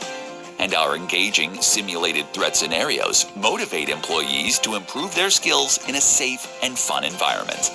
Gamified simulators can also extend far beyond phishing scenarios to practice facing dangerous social engineering scams. Our weekly 3-minute challenges provide continuous reinforcement for employees. Motivating employees to participate willingly means higher assurance reporting for compliance and risk management.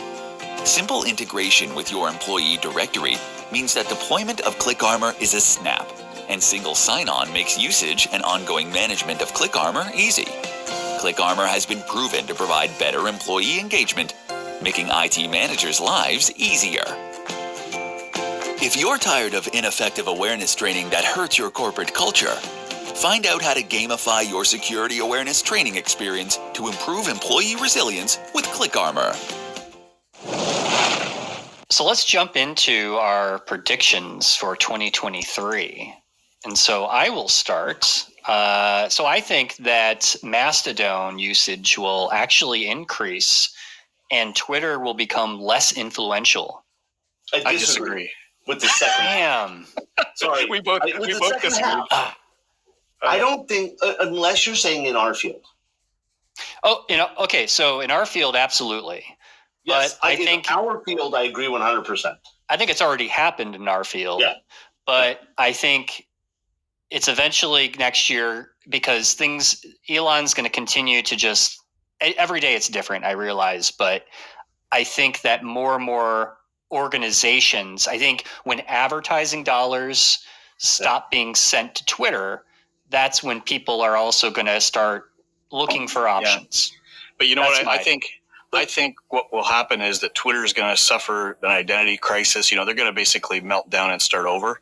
And I think it'll end up reverting to a state that it was like before Elon came. Whether he's still there or not, I don't know. But I think it will just... Possibly. Here's why I disagree. Yeah. I've talked to a lot of people that are outside of our field, a lot of people that are not technical, a lot of people, and the vast majority of them don't care.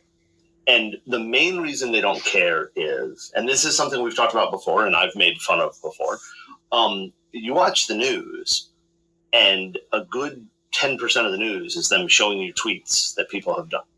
And Twitter got as influential as it is mainly because the media has used it as a reporting source. Yeah. Right. And so you have people like my father-in-law, right? Until he died, he had no interest in Twitter. He had no information from Twitter. And then he started seeing it on the news.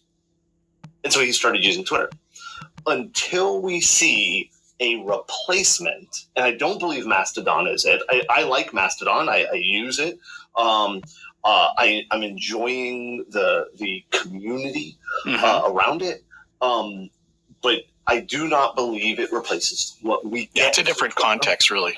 Right. And until we have that replacement, don't, and that replacement starts to be used by people outside of our field for things like I said, you watch the news and the newscaster's up there and here are the 7 tweets about this thing that we saw. And until that changes, Twitter is going to have the power it has. And I don't see that happening in the next year. Unless your other part of that is correct. And that is Elon Musk goes further batshit crazy. I think it's going to get worse before it gets better. Yeah. So we'll see what happens.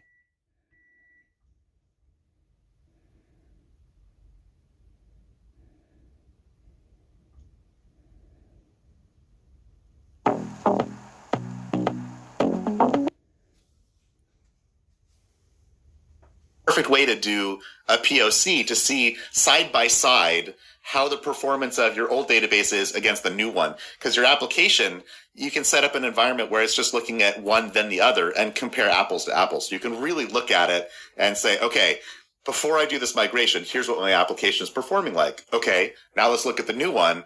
And now I can look at the performance profile and really see the change and the difference between the two. It's a really cool feature that I don't know if we undersell it or maybe I need to talk about it more. I don't know. But I love that about DMS, that it doesn't just a one-shot do it. You can leave it in this state where you can compare both with your live data. Correct me if I'm wrong in terms of terminology, but it's like a continuous replication that's happening. You can choose when you turn down the traffic from, let's say, instance A on Cloud SQL and direct all other traffic to instance B on AlloyDB. But what you're saying is before you even do that, you can test the performance of your application against both simultaneously. Exactly. To go back to Ina's analogy, basically the last part to check that all the boxes are there and all the stuff are there. In DMS, we're not coming to take the boxes before you're approving that, before you're finalizing this entire process. This is exactly the time that you have for doing the validation to keep it as live as long as you want, because we know that customers would like, there are customers that, for example, doing like dual writing, right? They're writing to the source, they're writing to the target, they're checking that everything works as expected. So regardless how you want to do this validation, we are allowing that. By the way, one last thing about it, I know that I already addressed that, but Postgres to AlloyDB uses native replication, uses PG logical as well as Postgres to Postgres. So again, it's another advantage. It's highly reliable, highly secured, with the highest level of fidelity possible. That means, again, customers are able to expect what they will get. They're not using like a black box. They don't know what is the mechanism. PG Logica is like a highly adopted and used migration technology across the industry. Yeah, well-worn path for sure. Amazing. Okay, so you've clearly been busy over the last year and a half on doing all of these feature updates and these heterogeneous migrations to support modernization journeys.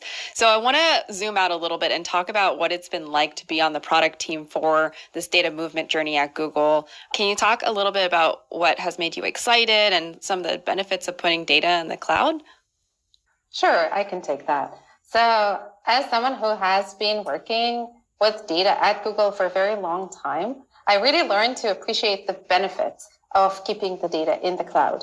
And at Google, we almost take it for granted. And now when it's possible for us to deliver that infrastructure that was developed at Google and make it available for our customers, that's really, really exciting for me. For example, cloud products and cloud databases are not an exception. They offer reliable and scalable infrastructure with emphasis on security, data integrity, and data protection. So while all of that is taken care of, you can invest your time in building your applications and innovating on your products, trying things out.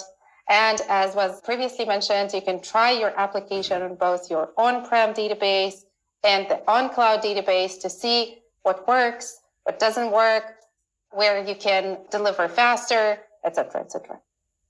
And one last thing. Once you do that, you can actually stop worrying about your data being available, fast, up to date, when you are the one taking care of the on-prem, all the maintenance work. So once your data is on the cloud, all the maintenance work is taken care of and handled by Google. Clearly, there is a lot of opportunity to invest your time and money in innovating. Now, I know that with DMS, it's taking care of a lot of things under the hood, including connectivity mechanisms. So can you cover a little bit about what types of connectivity we provide and maybe what we plan on providing and why it's secure?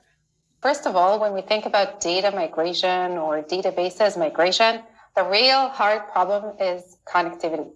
And with DMS, we work with all types of customers, and security is very important to us because we know that it's very important to our customers.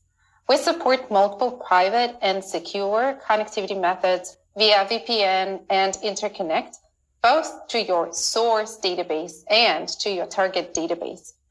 We supply guided experiences to simplify connecting to Google Cloud, and we also provide dedicated support for the more complex use cases.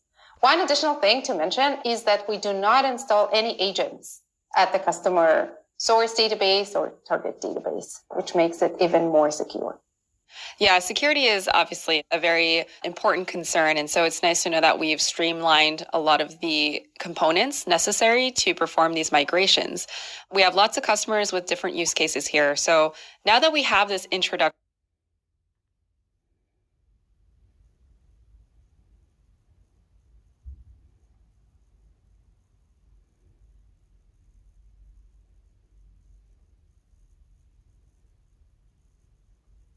What's it do that?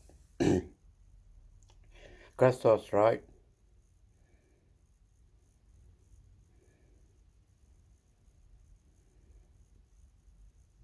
I have a degree in software engineering, but can you remember a time in your life when there wasn't such a thing as software engineers? And somehow managed to figure out exactly which bug it was because the details we were given happened to line up that there was only one vulnerability that potentially matched every single detail we were given. So that was a pretty wild first bug to report and put into the Project Zero issue tracker. We reported it to Android under a 7-day deadline instead of the 90 due to a high probability that it was being actively exploited in the wild. And then wanting to show that it could be exploited, I partnered up with Jan Horn to write a proof of concept, not just triggering the vulnerability, but actually showing a way to exploit the vulnerability and how it would be useful to get or to use in, say, the Pegasus chain. So that was quite the wild week. For Maddie to identify how Pegasus software is used in Android and then to come up with a working proof of concept exploit all in a week, that's amazing. That's like finding and squashing $1 million bug. Seriously, there are companies out there who are willing to pay $1 million for a bug like this because it's so valuable to certain people. Pegasus is the spyware used by NSO, which is a company based in Israel who sells this spyware to different countries around the world. And it's quite expensive to buy this Pegasus software. And so when Maddie discovers how it's used and makes it no longer usable, it must make NSO angry. Now they have to rip out their existing way of exploiting phones and find a new way to do that, which isn't so easy. But this is Project Zero's goal, to make it harder for exploits to be out there. And if a company has a whole business model of selling malware and exploits to countries, then yeah, they'll be impacted by this, and it'll mean the price of Pegasus will go up since it's harder to find these vulnerabilities. Generally, it is nation state actors who are using zero-day exploits, and they're generally using these 0 days against human rights defenders, journalists, minoritized populations, politicians. And so while every human, doesn't necessarily need to be worried about being attacked with 0-day exploits, all of us are generally impacted when they're used. When journalists become scared or unable to write the truth that they find, and that human rights defenders are being targeted, so fewer people are scared to stand up and speak out, or minoritized populations are being targeted, or critical infrastructure companies and things like that. That does ultimately impact us all. If you want to know more about this, I did a whole episode on NSO. That's episode 100. You'll hear how they sell software to countries, and then those countries turn around and use it to attack civil society. And of course, nation-state actors aren't always abusing their power. They do use their abilities to stop terrorist attacks and criminal activity. But at the end of the day, the measure of any technology is how it winds up getting used against vulnerable people, not just how it helps. So if there are 0-day vulnerabilities out there that are being used to target innocent people, then finding those and fixing them will help civil society be more secure. And it's kind of wild to me to think that Maddie here is trying to disarm nation-state actors by finding what weapons and exploits they have, and then once discovering it, getting it fixed so it can't be used to exploit people anymore. Has there been any threatening reactions to this? Like, I can imagine NSO Group being pretty upset after your first project there and being like, okay, Maddie is now on our list. Like, do you ever get any weird stuff? Well, it was actually very strange. In January of 2020, I was invited to the conference Blue Hat Israel. And so I went, and there were actually 2 people who came up to me, and their badges said they worked for NSO, and they asked me questions about why I chose the techniques I did. And so that was a very strange interaction overall. But one of the more anxiety producing was back in, I believe it was 2021, Google tagged the threat analysis group discovered that North Korean hackers were targeting security researchers, including security researchers from Project Zero, in the hopes of trying to steal the 0-day exploits from security researchers to use in their campaigns. So being personally, I mean, in the population of folks targeted, is a rather frightening aspect of, but it also just gave a lot of empathy for people doing the real hard work and are often targets of the nation state attackers using 0 days. Yeah, so some other philosophy here is like NSA is in the business of finding 0 days and using them as weapons. And sometimes, one of the nation states that you're going up against is your own nation. Do you get like cross conflicted there, or how does that feel to you? I don't think so, because the vast majority of the time we have no idea who is behind a bug.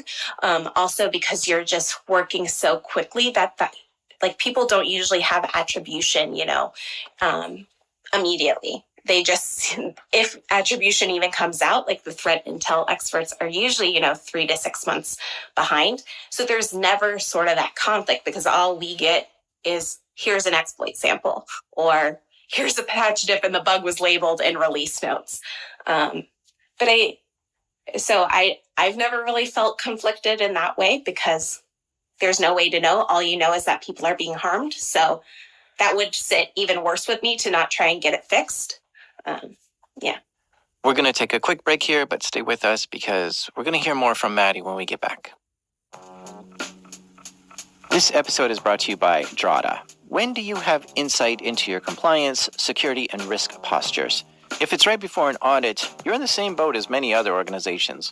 With Drata, a G2 leader in cloud compliance software, you'll have continuous monitoring and visibility into your risk, security controls, and audit readiness for standards like SOC 2, ISO 27001, GDPR, HIPAA, and more. Drata can streamline compliance for over 14 frameworks and even automate the custom frameworks and controls that you create to meet your organization's security needs. With more than 75 native integrations and a risk management solution, you'll have a tool that will scale with you.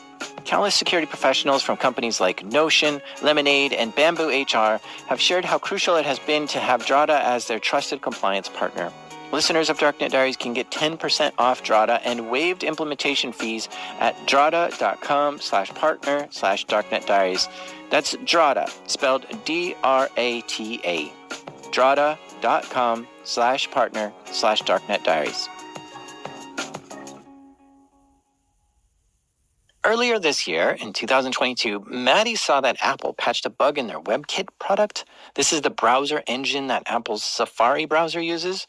And there was a pretty big vulnerability discovered in it, but the patch notes were a little vague. So Maddie started to try to learn more. And when I started digging into it, one of the ways that I also analyze when it's just a patch dip, I don't have any other information, is for open source software such as WebKit.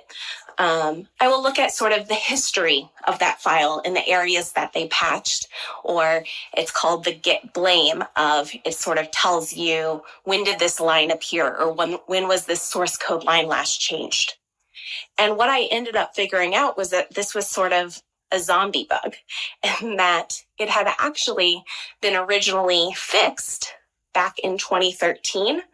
But then the bug was reintroduced because that patch was regressed and undone in 2016. And then here we were in 2022 with the bug exploited in the wild and patched again. Why do you think it regressed? So I did a deep blog post into this, really trying to understand, and it became sort of a team effort because all of us were really interested in trying to understand how did this happen. There was also a very interesting sort of overlap of my teammate Sergey Glazunov was actually the original reporter of the bug back in January 2013 and was actually reported to Chrome because at that time Chrome was still built on top of WebKit as their browser engine. They didn't split off until 2014, I believe. And so he was jumping in and looking at it with me. So were some of my other teammates, like Mark Brand. And what it looks like overall is that they were trying to change, sort of do a refactoring to one, make it more performant. And through that meant there were some really huge patch changes. And just based on the structure sort of security teams and reviewing, a lot of times folks aren't really given a huge amount of resources and time to scroll through and look at line by line, like what are all these changes that are being made and things like that. It's got to be quite the embarrassing feeling to find that your code had been vulnerable for 7 years and you're just now discovering it. Makes you stop and wonder, who all knew about this? Is it possible some advanced hacking group or nation-state actor had known about this and was using it to take over people's browsers when they needed to? It's hard to tell, and we'll never know. Back in the fall of 2020, we discovered some exploit servers and just happened to discover that they were delivering us exploits on different devices and different browsers. And in that case, you're generally first just getting the first stage exploit and then some sort of fingerprinting script maybe or something like that. And so we were like, oh my goodness, like this is giving us exploits and all our devices are fully patched. Like what the heck is going on? This must have been a very exciting day to find that there's a server out there in the world that is able to remotely attack a device and exploit it in ways that are just not stoppable. For a security research team like this, It's a big moment. You want to quickly try to capture as many exploits as you can from this server and then analyze them and see exactly how they're infecting devices so you can get them fixed. So in this case, it was a watering hole attack, where a watering hole attack is if you go to a website and it is just going to try to infect anyone who goes to this website. So that was sort of the case here of, oh, this is weird. Suddenly this is very weird traffic. And oh, that's an exploit and that's a fingerprinting script. What did we stumble upon here? And this website had active traffic and users coming to it. So Maddie and the team at Project Zero knew that people were actively being hacked right now when they were visiting the site and wanted to move as quick as possible to stop any more people from being infected. And so that was where we all really came together and were working through weekends and long hours to first get as many of the exploits as we could, and then teaming up, tearing them apart, getting around the obfuscation, trying to figure out what exactly is the bug that is being exploited here, and getting those reported and working with the vendors to get those patches out as soon as possible. So they were able to squash any bugs that Google was responsible for, and then get all the other vendors who had bugs to squash them too, which made this website no longer effective at being able to exploit updated devices that had come to visit the site. And this is why I'm always telling you to patch your software. Always update your operating system and any apps you have if there's an update available, because it makes it harder for someone to hack into your stuff. So, I mean, did you ever figure out who was doing this? Like, was it a nation-state actor, or who your thoughts were that would want to, run this kind of attack? So we assume that it is a nation-state actor just because the sheer volume of 0 days and the sophistication behind the 0 days, it seems rather unlikely that anyone other than a nation-state actor would, one, have access and be willing to use that number. I believe that when we looked at it, it was approximately, 11 0 days that the actor had used over the course of a year. So that definitely would make me think a nation-state, but no. I do not know who was behind it.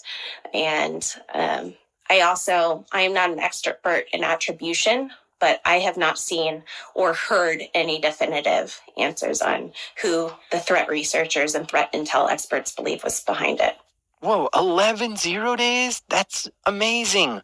To make a 0-day vulnerability takes quite a bit of time and skill. This isn't some simple social engineering attack or some off-the-shelf malware. Each of these 11 0-day vulnerabilities were something that took a lot of resources to find and to turn into a usable exploit. On top of that, the way these exploits were chained together was incredibly sophisticated. So because it takes so many resources to develop and weaponize that many bugs, then that's why Maddie thinks it was likely some kind of nation-state actor.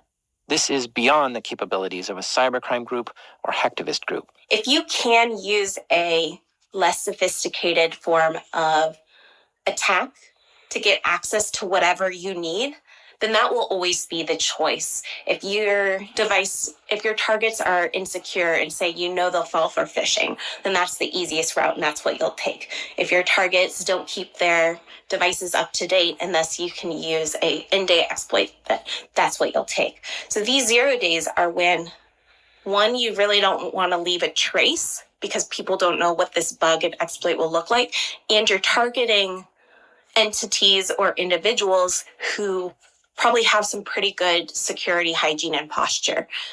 And those are often going to be people who know their targets, such as our human rights defenders and journalists, etc. So the way I understand it, nation-state actors typically have a few different objectives. It could be intelligence gathering, like hacking into another nation and stealing information. And it could be disrupting the enemy, like deleting the servers that a terrorist organization uses. But we've also seen nation-states participate in cybercrime and hacktivism, North Korea has been hacking into banks and stealing money from them, and China has been hacking into U.S. companies to steal their intellectual property. But we've also seen China hack into the Gmail accounts of human rights activists to try to stop them or figure out what they're up to. And we've seen the UAE hack into human rights activists' phones to track them and arrest them. And of course, Russia is meddling with elections and even sabotaging the Olympics in some weird ways. So there's a big spectrum of what governments are doing out there in the mean streets of cyberspace. And I don't know about you, but to me, trying to figure out this space, it gets blurry fast. What's good? What's evil? Some things are clear, but others not so much. Like when a country hacks into and spies on another ally country. Why? Because they don't trust their ally? Because they want more information than what their ally is willing to give them?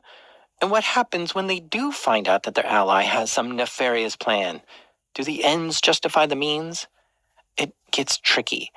And I imagine the weight of who you may be helping and who you may be hurting must weigh on Maddie as she does her work. Of course, I don't think anyone who's in this industry or business can't help but think about sort of the philosophy of it.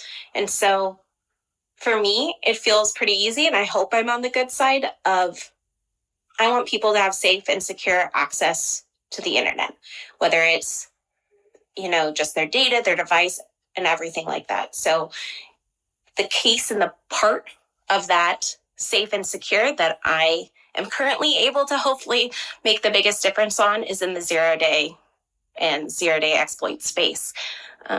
But previously I was trying to accomplish that with making sure, every Android phone didn't have malware on it. So that's sort of my guiding principle is I think the world would be a pretty amazing place if everyone could access and connect to all this amount of information and education and everything like that, if with safe and security and know that their privacy is protected. So, yeah. It's nice that Maddie has a good ethical mindset to all this and is helping us all become more secure. But just keep this in mind. There are people just like Maddie who work for the bad guys, doing exactly what she's doing, looking through patch notes and trying to figure out what exploit just got fixed to see if there's anything the vendor missed or some sort of related bug.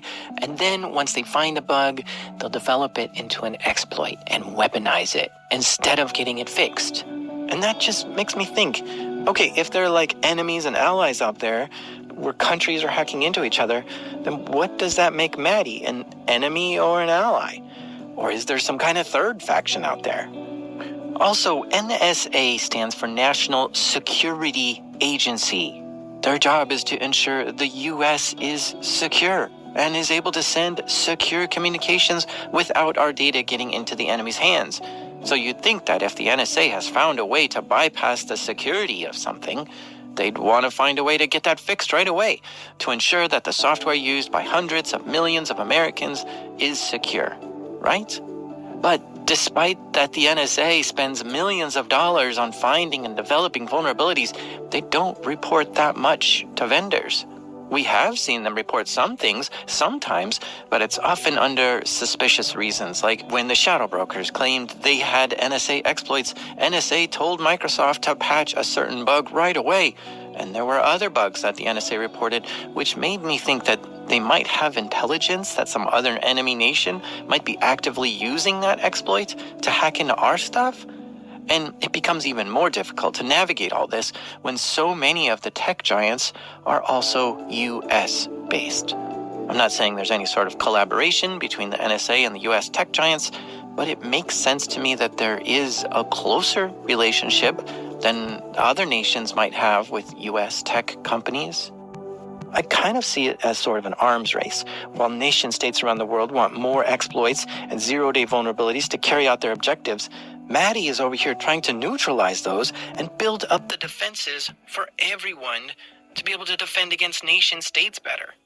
I don't really think of it as a race unless we're talking maybe in single vulnerability case, like, oh, we know this bug is being exploited. It needs to be fixed as fast as possible. That's really the only area that I sort of view as a race. Maybe also around this was just patched and we want to make sure that the patch is sufficient. We complete variant analysis before the attackers are able to. But at a longer haul, I don't think of it as a race as much as making smarter decisions, because ultimately what we want is that it is so difficult, so expensive, so requires so much expertise that attackers really hold on to their 0 days close to the vest, and they're so valuable to them that they only use them in really, really special cases. I think we're still at the point now that, yes, while it tends to be a smaller population of people targeted globally, I think we're still seeing too broad usage of these 0 days to believe that attackers find them as valuable as we would hope. And so that looks like making it that much harder for them to find vulnerabilities.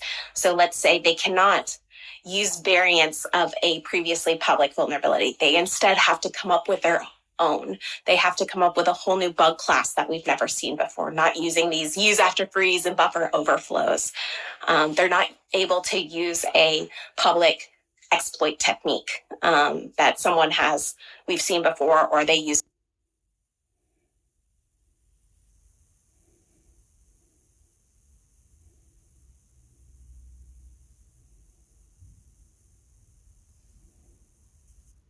Coming up on Tech News Weekly, I, Micah Sargent, and my co-host Jason Howell have some great interviews planned. First, we talk to the CEO.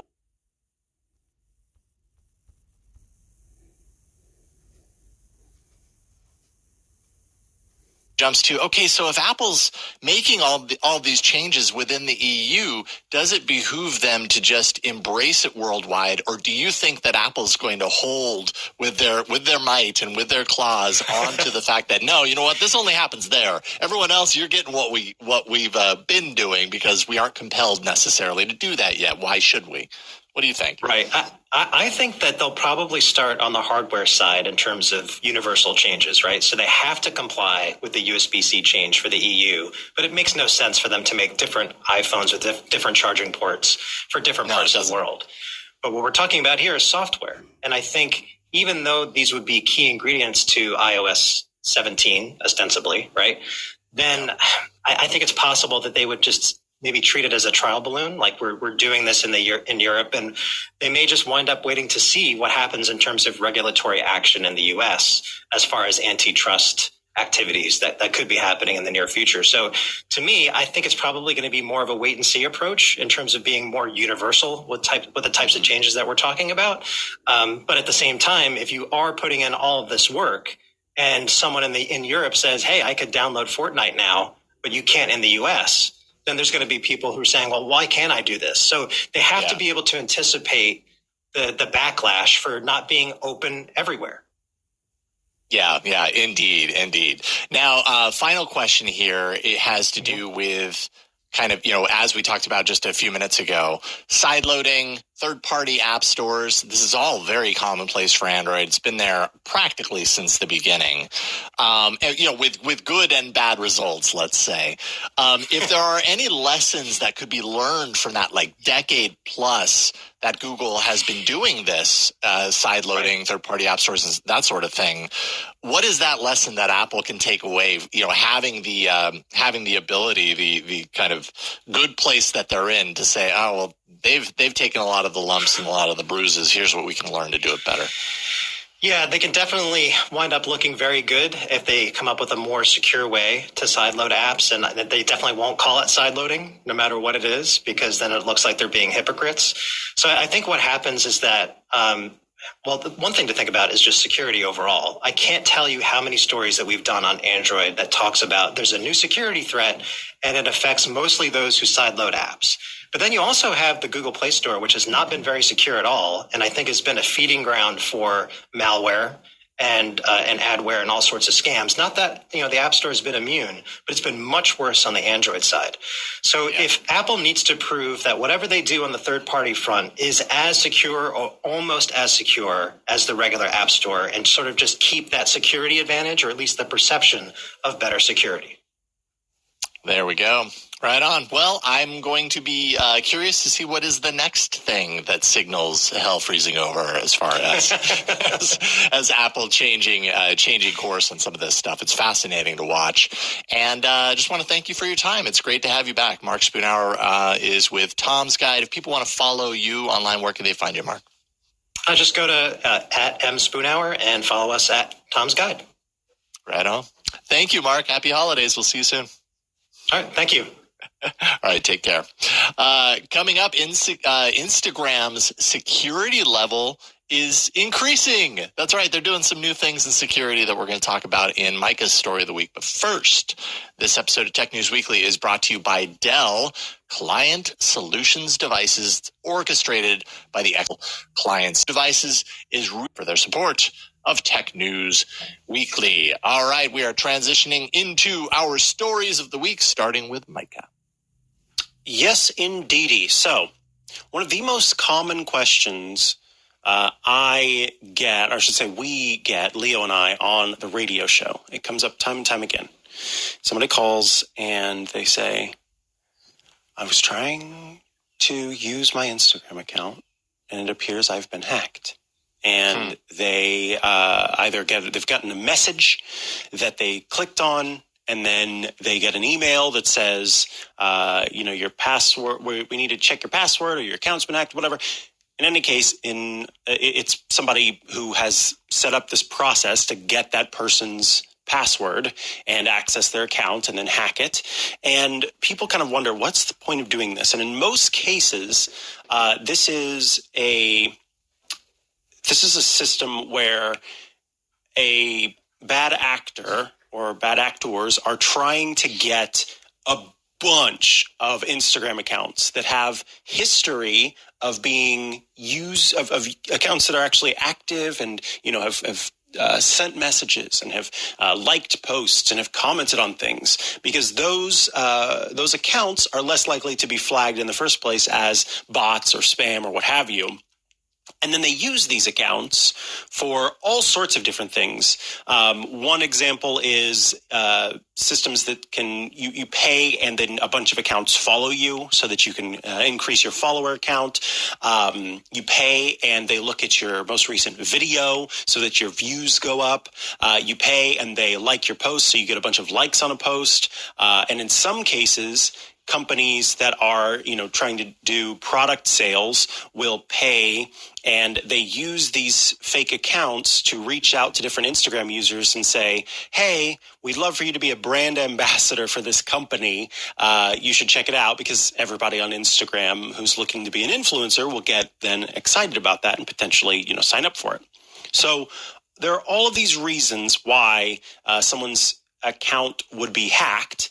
And because of that, it is a profitable or potentially profitable thing to hack Instagram accounts. So it happens a lot. And that leads to us getting that question, what do I do? And up to this point, it's mostly been, there's not really a whole lot you can do. Go through the process that they provide, forgot my password, But now Instagram has officially launched a URL, instagram.com/hacked. And this is a lot like facebook.com/hacked. It is a destination, they call it a comprehensive destination, that lets you gain access to your account through different means. You can, it will tell you, if it's a matter of being hacked, then you can say that. You can say, oh, I forgot my password. The login code was sent to a mobile number or email I don't have access to. Someone used my name, photo, or information to create a new account, so you can report when someone is trying to pretend to be you. If your account was disabled for some reason. Basically, all of the different standard complaints that someone would get or have about Instagram pop up here, so that you can get help in one place with this. Because the complaint for the longest time has been, if this happens, you're just out of luck, because it is almost impossible to get in touch with someone at Instagram for support inquiries. And there are different means. It'll show you, depending on what you've set up with your account. Oh, so you were not able to log in. Well, can you give us one bit of information, your username, your number, an email, and then it can send a code to that phone number to help you find it, or send a code to an email to help you gain access to it. All sorts of methods. But what is awesome is that one method that hasn't been available to people up to this point, except for a small group, was the ability to have 2 of your Instagram friends verify your identity to let you back into your account. Blue check. This verification is not blue check. So this says, let's say I get hacked. I like that, though. So I get hacked and I'm not able to access my account. I can go through this process and I can say, it'll look at your Instagram account. It'll look at people who you are following who are also following you, which they then, kind of consider friends. And then you also need to enter a previous password that you've used. So this is in the instance that your password has been changed by the hacker. You type in a password that you've entered in the past. Then you choose 2 friends. So I could choose Jason, who follows me and I follow, and Ant, who follows me and I follow.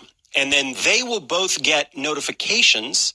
And if both friends confirm within 24 hours that you are you, at that point, you will be able to get access to your account.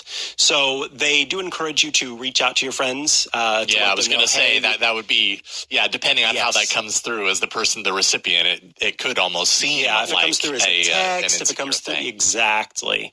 So you do need to, let your friends know, hey, I don't have access to my account, and this is what I'm trying to do. Can you help me out? Then they should be able to give you the information that you need, or say, yes, oh, that's definitely Micah. Oh, yes, that's definitely Micah. Instagram at that point can go, okay, this account has been hacked. They give you the option, the ability to reset your password, and then you're able to get in. So again, that had rolled out to a few people that they were trying it with. Now it's available to everyone. I think that is probably, among everything, the best method, because the other stuff, you often have somebody who changes the email, who changes the password, who changes all those things as quickly as they can, and then you're not able to gain access to it. So by Instagram keeping a history of how these changes have taken place, now suddenly they have that option to do so. So, nice. I think this is great. I am curious if someone... Well, okay, so that's the thing. Someone would have to have because I was thinking like, oh, well, what's to stop someone from... doing this to me, going on Instagram right now, typing in my username, and then getting 2 of my friends to say yes, because they are pretty sure that this is my, because they're pretty sure that those people will respond because they'll think it's me. Because your friend might, if I got one of these, I know I need to reach out first. Yeah, but right. If someone, maybe they wouldn't.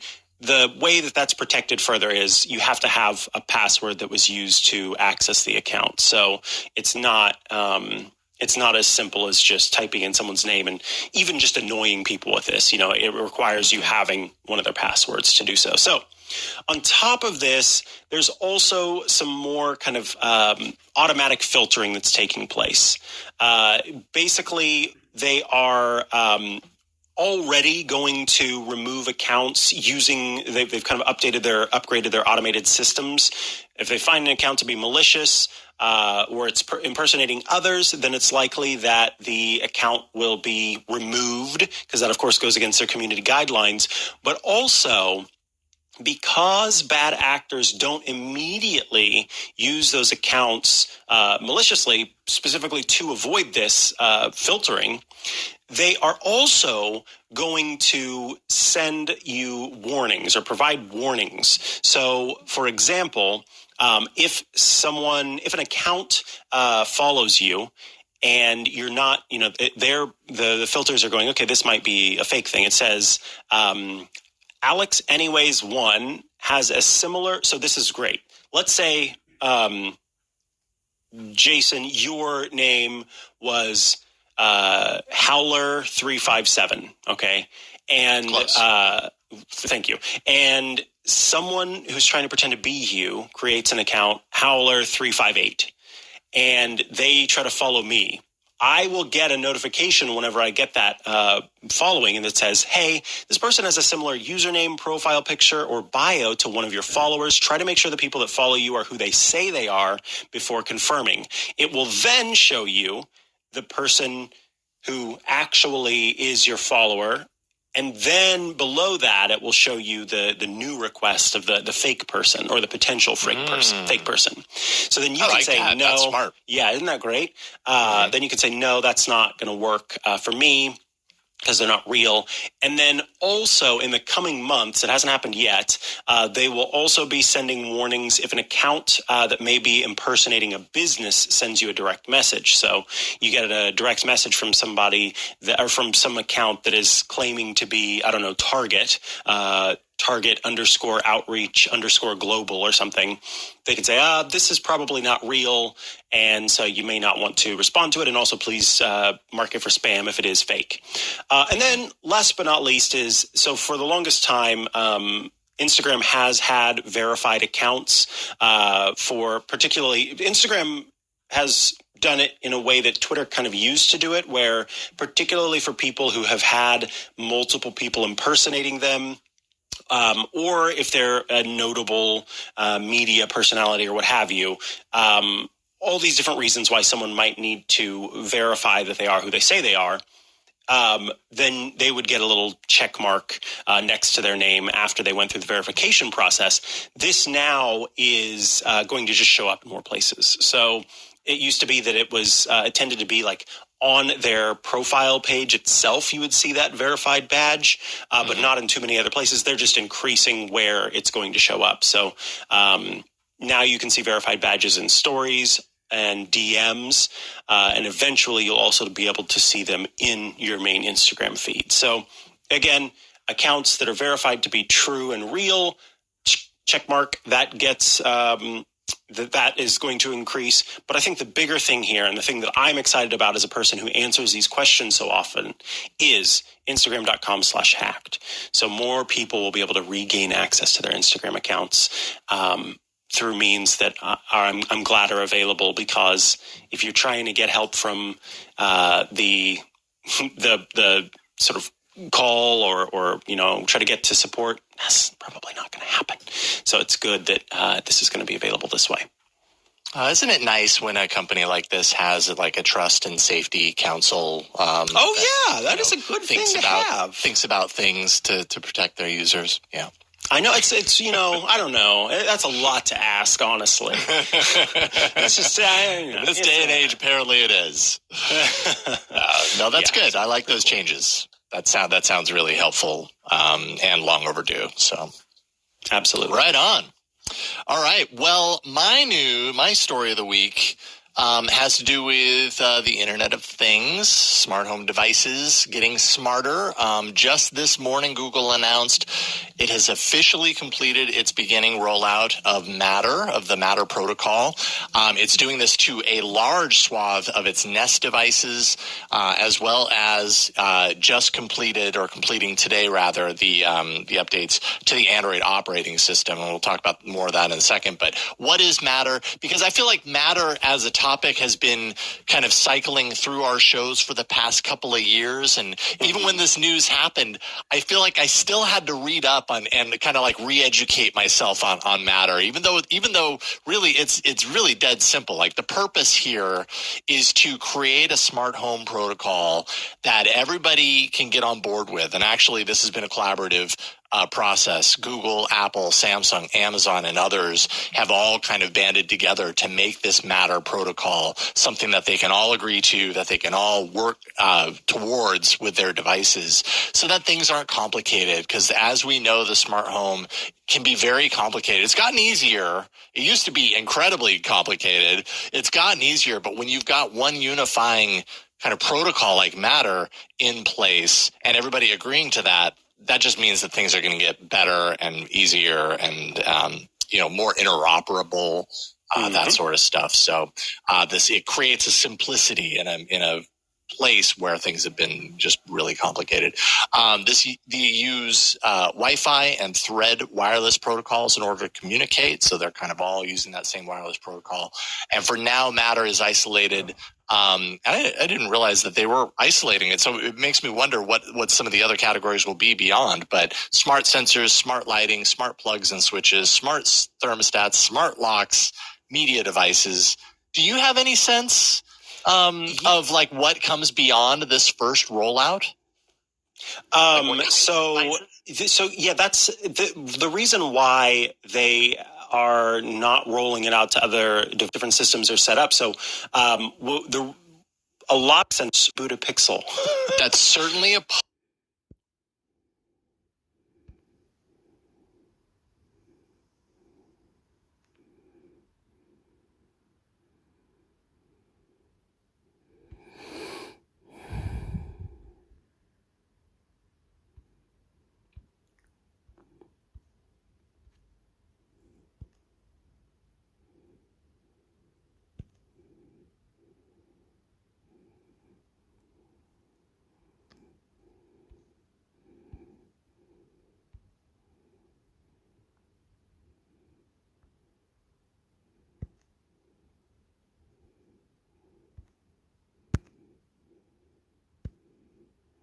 Can you track someone's location from a photo you post on social media?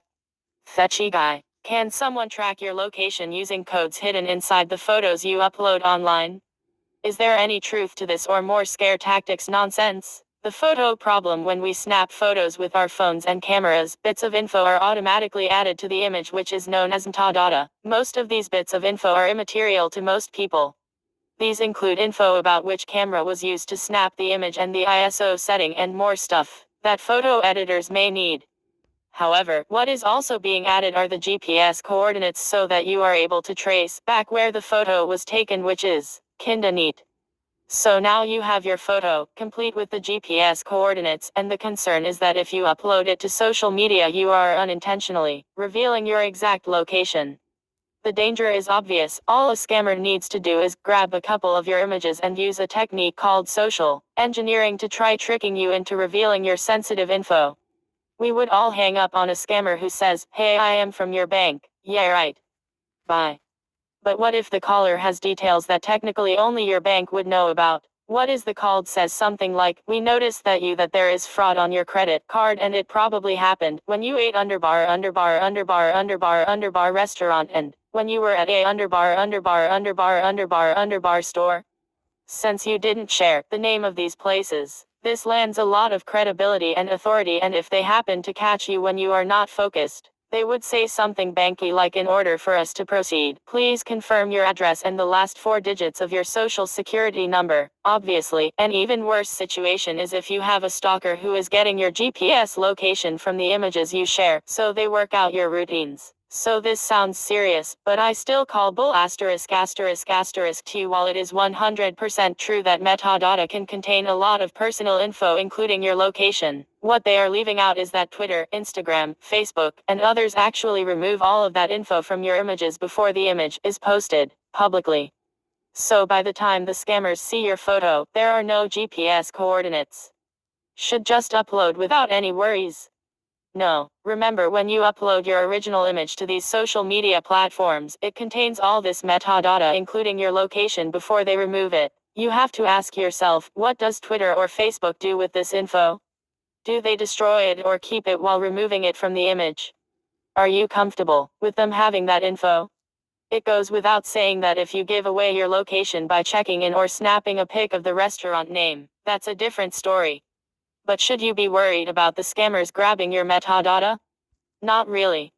The info isn't there. How can you confirm that what I am saying is correct and that social media and other websites actually remove your personal info? Simply download XF Viewer Pro Chroma extension or something similar available.